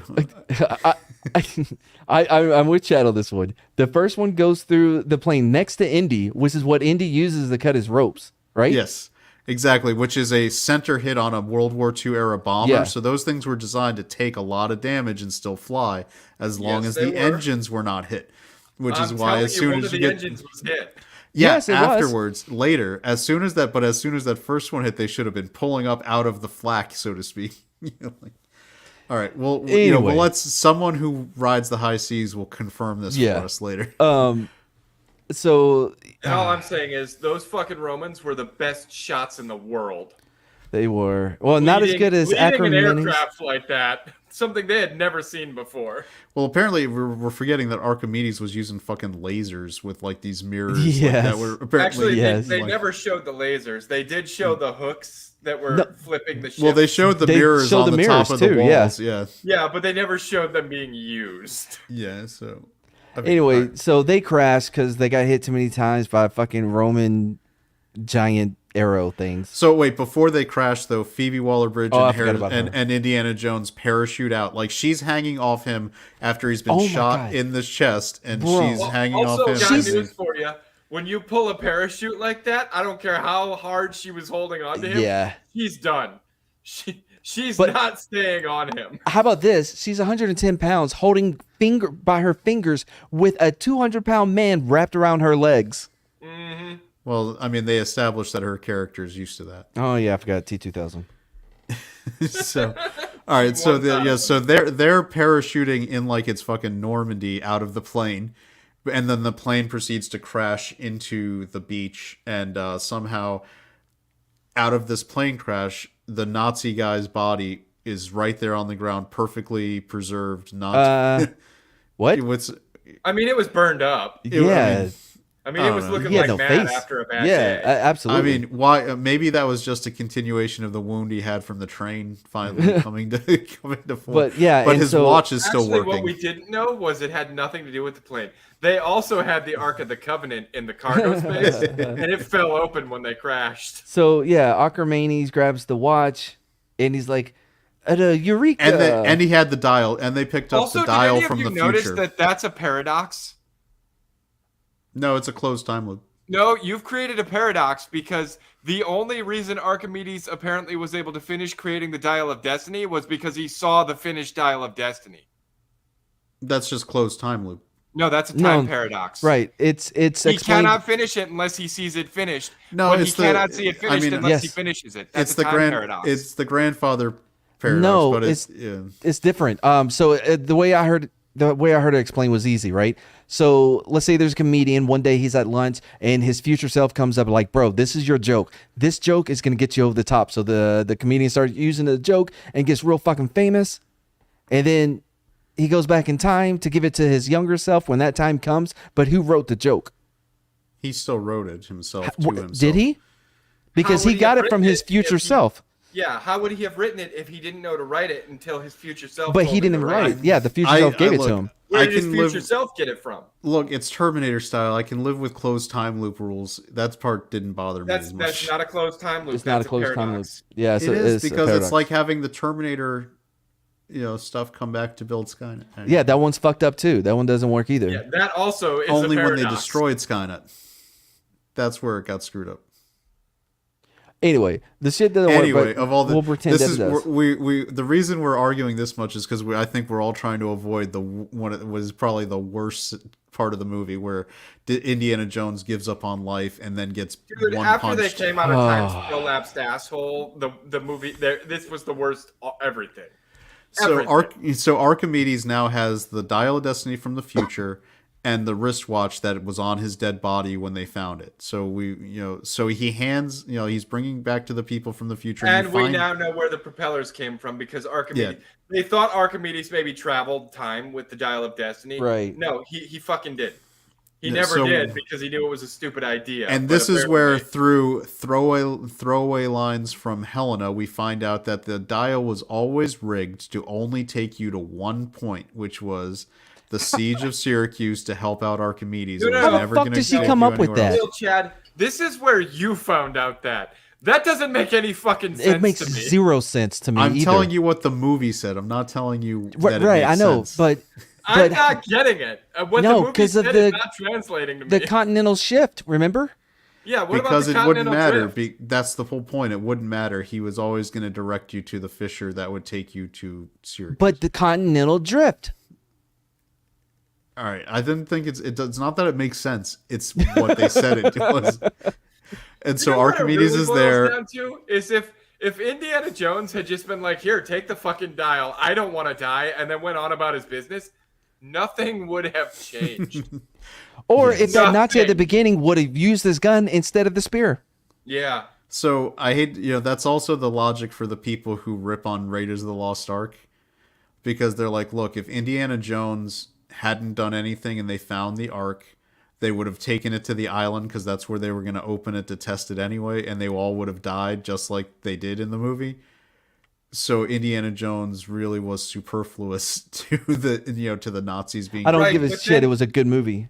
And Yeah. here's the thing, that's not superfluous, because after they had tested it and all died, then the Nazis would have known how to use it and would have deployed it against their enemies. Yeah. They could have very easily dropped it on some sort of tether with like a quick release where But- once it hits the ground, they pull the lid off. No, and you then know what all it is. the American soldiers are dead. All right, so all right, so the But Indianism. this doesn't No. fucking matter at all. Indiana So- Jones gives up on life. He gives up on life, tells Helena, like, I just want to sit here and watch the Romans destroy this city and rape and pillage, because that's what I want to watch. Yeah. And then she knocks him the fuck out. Ju- First she has that moment where Archimedes comes up and she does her little bitch speech where she's like, Yeah. I'm a fan in Greek. Hey, Archimedes, Yeah. I'm And a fan. Archimedes was like, you were always supposed to be here. It's Blah, your blah, blah. destiny. The dial of destiny. Bungee jumping Ark of the Covenant thing. Listen, when he's like, Dr. Jones is like, I'm sorry. And she goes, I'm sorry too, because I have to do this. And then Yeah, so in here's the the entire course of the entire Indiana Jones franchise, I could not think. I've been racking my brain since I watched this movie last night. Dude, he's I- never been knocked out. I could Never not lost could consciousness. never He's see taken a him lot of getting. punches. He's I- never been knocked out. He- And he's or- been punched while shot before too. Now, and wait, never I been did. knocked out. I think he has been knocked out, but it's never been one punched. It was like through like getting knocked in the head by like a brick or something. Yeah, well, that's different. Yeah, Yeah. exactly. No, That's he very never got. different. And no matter how big the fucker was that hit him, he never got one punched, knocked out. And here's the thing: we've discussed a lot of the movie thus far. When did Phoebe Waller-Bridge's character turn the corner? Because She never supposedly does, we're yeah. supposed to believe she's turned the corner at this point, but I don't remember anything that would have encouraged her to do so. I just know that at this point she's also all right. So she knocks out Indiana Wait, Jones. but real quick, because this was my moment. I had been biting my tongue this entire moment, but when that happened, I out loud went, "Fuck you, movie." So this is As the you first should've. one where you just couldn't hold it in. I could anymore? not hold it in. I just went, "Fuck you, movie." And Yeah. so her not short round managed to get the drunk pilot to land the plane right where, and so they're all ready to go And on this how little did they Cessna. land that plane? There aren't runways there. It's apparently at a perfectly nice flat piece of pasture right Yeah, in, no Si- shit, right. in Sicily, which is known for being a rocky, mountainous kind of. No, it's known to be flat. So all right, so Phoebe, and then here's the thing: we immediately like it fades out, and then it fades in to like Indiana Jones, like he's fucking Dorothy back in his apartment. Well, and the word I honestly. So hold on, here's the let's thing, little let's chat. talk about this though. No, He before w- you get even there- if they traveled back through the portal, they would have been Before you in get there, Sicily. I want to say something. This is important. I don't know if you thought this, but when I saw him wake up in that bed, I thought, oh, are they doing like a Wizard of Oz thing? Was this all a dream? I hope this was all a dream. But he had the bandage on his shoulder, so Well, once yeah. he sat up, we He saw had the been bandage, knocked. yeah. He had been unconscious for fucking days, maybe weeks. Let's talk about because this is supposed to be 1969. So to get from Sicily back to New York City, you're traveling in a like you don't have directly flights in a 747 engines. like no, there's just Pan Am was flying, but there wouldn't have been direct flights from Sicily to New York. In 1969 in Sicily, which was I assume where they would have had to land after they went back through time's prolapsed asshole, they wouldn't have had the medicine they needed to treat a gunshot wound like that. Indiana Jones should be fucking dead. Oh no, Sicily. I mean, He should have woke up by the time he got home. the whole point is, there's no way he should have still been like asleep for the probably week plus it would have taken him to get back to New York City. Dude, there's no way they could have got him the medical treatment he needed from where he was. It doesn't matter because it gets worse from there. Yeah, in the time while he was sleeping, Phoebe Waller-Bridge has now managed to fix his entire goddamn life. Yep. She's got well, of course, because he's a man and can't fix his life himself. She's got his wife who was going to divorce him coming back in to bring him groceries and make him dinner in the kitchen. Dude, can we talk about how much I hated that fucking line too? What Where line? she was like, you didn't have anything in the house. When she comes in and she's like, "Are you back now?" I didn't leave you because I was inconsolable. I left you because you were inconsolable. You were the one who was ruined when our son died. I was fine. Hold on, Slender. At some point, they were going to write women well, so that's pretty accurate to how it probably would have gone. But everyone's there. Everybody's there. Everyone's like, "Hey." Yeah, Sala comes in with his grandkids, and then you get the moment with Dr. Jones and whatever the fuck her name is. Wait a second. I also just realized something. Phoebe Waller-Bridge was in the outfit she was wearing when she was in New York City at the beginning. At no point do I where did she get that? Shit. No, but where did she get the outfit back? Like they had left it. Like it had been. She had changed. It was gone. Yeah, I don't care. I mean, that means she had to go back to fucking diamonds. She walked into Kohl's and she bought another one. No, but that means she fucking went back to Morocco to get her goddamn luggage. She bought a new outfit, dude. She was rich at that point. All right, and so she bought the exact same one from the earlier shots. Yeah, not that it was a reshoot or anything, right, Matt? Not that it was a reshoot. Why are you saying like Matt? Slender's the one fighting with you over the fucking outfit. I don't give a shit. I'm trying to get you to agree with me, I don't give a shit about the outfit either. That's why I don't know why you're fixating on it. Because it's just another sign that they think that we won't notice this shit. You can tell that it was a reshot, tacked on ending that was not in the original movie. If they would have had the whole where doesn't it hurt? It's a callback to Raiders. It would have worked if we hadn't spent the past 2.5 fucking hours being shit on by this movie. Because by this point, I didn't give a fuck. I was waiting on it to be over. You've already emotionally castrated Indy. Now you know what I think we should do? In defiance of this movie, I think the next movies with Madge shouldn't be a silly, stupid movie. I think we should watch Kingdom of the Crystal Skull. That thing will be copyright struck so many different ways. Not if we edit the fuck out of it. Well, yeah, I guess we could EFAP style it. Yeah. You know what? I feel I would like to watch that again to see if I just appreciate it. Like, absolutely, like I've been saying. I feel like I'm gonna appreciate it a lot more now. Kate Blanchett is actually a villain that I don't mind. She's not like a Nazi being terrible. Dude, because you want to know what the honest truth. I can tell you guys now because we've had Dial of Destiny. I didn't think Kingdom of the Crystal Skull was all that bad. I was like, it got a little weak at parts, but it holds up as an Indiana Jones movie. But then everybody I knew was like, that movie was fucking terrible. And I was like, that movie sucked. It's not good, but it is not infuriating as this one is. There was a part in that movie that I had been annoyed with when I saw it way back, which was when he does the whip swing and he falls down and he's like, I guess, but he still like punches the guy out after. And in hindsight, I'm like, that wasn't too bad. It showed that he was getting older, but he's still Indiana Jones and can still one punch out the random thug. Yep. There's no part where that's going to happen in this movie. So I'm like, Crystal Skull at least was being respectful to Indy as the hero. So Indy reaches out the window and grabs the hat off the fucking line. And then it just set it on the line. It was set on the line already. And so he pulls it in, like it zooms into that little circular cut. I forget. Right. Yeah. And it's because right the ex-wife was like, wear the hat. she's just like, I want to make sure you're back, so you got to put the hat on, fucker. Anyway, so he reaches It's out terrible. and grabs the hat. Yeah, so this movie is a 0 out of 10. Well, and like It going was in back to the focus. skull, right? At least they were trying to do a respectful passing of the mantle. Like that's what the goal I think was there, to give it Well, to and to give Shia Indiana as the Jones, young and to give Indiana him Jones. and to give him an ending, like to give him like Yeah. he was actually finally marrying This one, Marion. it's like, how you really think that you're gonna pass the mantle off to Phoebe Waller-Bridge by shitting on Indiana Jones through the whole movie? No one's gonna buy this. Look, I heard Chad say that. Well, at least the movie was in focus. I shit you not. There was multiple shots where it was not in focus. Like when they were and speeding up man- the film. Yeah.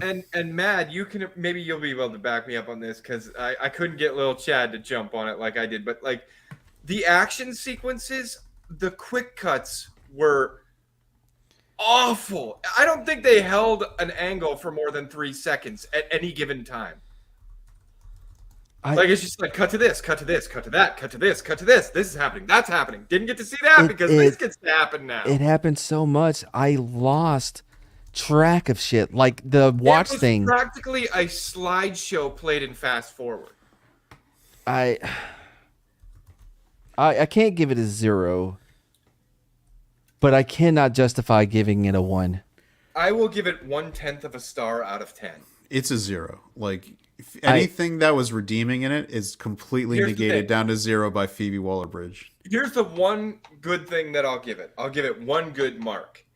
Indiana Sala. Jones acted his ass off. Yes, when he was talking about his son. Fucking good in every scene. It's just nobody wanted this Indiana Jones. Yeah, like, do I want Indiana Jones dealing with the grief of a child killed in Vietnam? Not nobody really, no. wanted this Indiana Jones, but I gotta give it to Harrison Ford. Like he acted. Like some people are like, "Oh, he looks so tired." He looks like Antonio Banderas was great in it too. But I don't Antonio want. But here's the Banderas thing, was good. Slender. I feel like Harrison Ford was probably knee deep in trying to make that the plot, because that fucker is always trying to screw up his characters to do stuff like that. He's still bitter that he never won an Oscar. And so I feel like Harrison Ford, even though he acted the shit out of that dialogue and scene, it was his fault that we got the depressing, old, grizzled, like unhappy with the world. I don't think it was his fault, and I still got to give him credit where credit's due. Like I said, the scene where he was talking about, I was forced to drink the blood of Kali Ma, and he was on. I loved it. Like that was the best dialogue that was delivered in the whole fucking movie. But it's instantly undermined by, because this is what I was going to say. They glossed over it and made a joke out of it. Yeah, every little ounce of I like that is immediately and entirely undermined by that fucking cunt. By Phoebe Every Waller-Bridge time. frame and going past him like she doesn't even give a shit. That's why it's so hard not to give it a 0, because even the moments that you kind of like and smirk at, They undercut themselves. Immediate. So I'm gonna give it a 1 just because I don't feel like I could give it a 0. I'll give it a half star.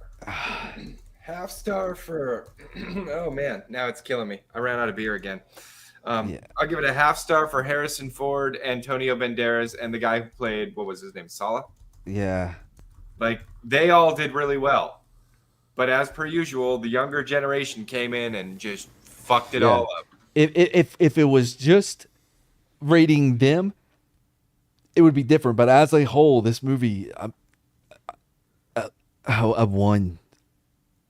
Yeah, I don't see how any reasonable person could like this movie. Yep. And in 2.5 hours of runtime, I think we've finally come to the end. Chad, what was yours? My rating was 0 out of 10. This was he gave it a 0 out of 10 right off the bat. Like he didn't even hesitate. Here's if they did an edit where Phoebe Waller-Bridge was magically removed from it, it would probably maybe be like a 3 out of 10. Like, and here's the weird thing. Brings it down. Here's the weird thing. You pointed this out earlier when you went to go see it, Matt, and you asked us last night what we thought about it. I said it was not a good movie. And then Lil Chad came in and was like, this Yeah. fucking movie with this fucking cunt, she just ruined every fucking thing.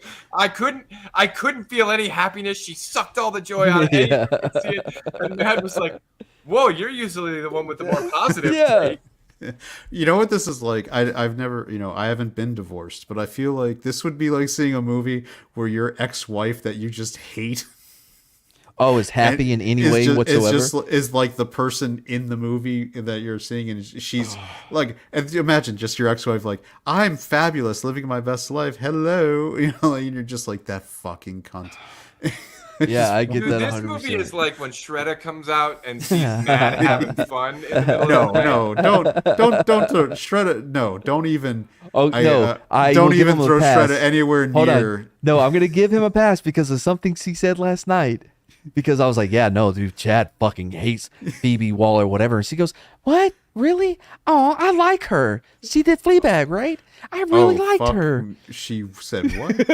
Okay, she is never Oh, welcome no. on movies with Matt But- again. but the next she's movie is never- with Mad. Executive decision here. She has never seen her in anything else, though.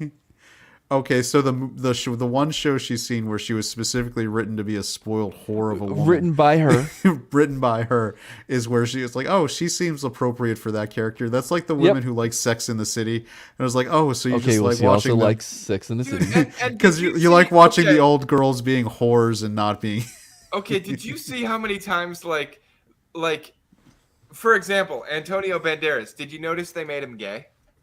No, I didn't. You keep saying this. They That very completely subtly went made out of him my- gay. I feel like Like, this is just a Navy man saying he was No, a no. sailor, so he No. had to be gay. If you recall, he was always with that dude who wasn't wearing the shirt that Phoebe Waller-Bridge was ogling, right? Okay. And then the night before they were gonna dive, he's like, I need to get some sleep because we dive in the morning. And then he went to go to his cabin, and the shirtless dude followed him. I mean, There's only so many berths So many- on a small boat. Yeah. yeah. Yeah, and You're guess either what? going- The captain doesn't usually sleep in the same berth with the other guys. He was probably yeah, letting but- the woman take that because she was an insufferable Yeah. bitch. I don't. Maybe. That's a stretch, man. I Look, don't know. I'm always looking for the gay guys. You know what I mean? But that, even that's a little. I don't know. And I Wait, couldn't wait, stand wait, the wait. fact Slender, that- were at any point were they? What's the proper light beer brand for bros like that? They were drinking Bud Light. I saw it. They had Bud Light. What? All right, man. I'm kidding. I don't know if they had Bud Okay. Light. Shit, what was it? Yeah, but also Antonio Banderas always seems a little gay, even when he's banging Selma. That's true. He's more fabulous than your average. Yeah. He's doing a movie where he's banging Salma Hayek, but he's also a mariachi. So Yeah. you're like, yeah, I kind of. Yeah. I get it. He's a sexy motherfucker, even now. What was it? The first movie I remember seeing him in was Assassins? Yeah, You know, with Sylvester Stallone. Stallone. And Sharon Stone when she was at her peak, like Yeah. I'm only in movies because I'm hot face, and that was like playing at the second run theater where they didn't even care about selling you tickets to rated R movies when you were like 13. Nice. So I was like, I'm gonna go see Assassins, and my mom's like, okay, All right. Well, that being said, we are at 2.5 hours. Yeah, my Well, butt yeah. hurts. I I'm know thirsty. I Matt want wanted a cigarette. Yes. I want a cigarette because right. reliving that movie makes me feel like I got fucked again. So It honestly killed my joy and desire to watch a movie again. I have no desire to watch another movie. oh yeah, I don't know for I'm how usually long. playing Well, video Mission games for a Impossible: couple Dead days. Yeah, me Reckoning too. is Try gonna and be good. cleanse. I think luckily I'm gonna get Slender to catch up on Mission Impossible because apparently he tapped out after. Did you see the second one? No, I've only seen the first one. You've only seen the What? first Dude, one the from third like one's so good. 1996. So we got to watch 3, 4, 5, and 6 to get him ready for the. No, we gotta watch one again because I don't even remember it. You need to go back and watch one. Jesus I've Christ. never. I don't remember All right. any of these. All right, bye everybody. Reign in this Mad King. All right, Okay, we're bye. gonna cut the.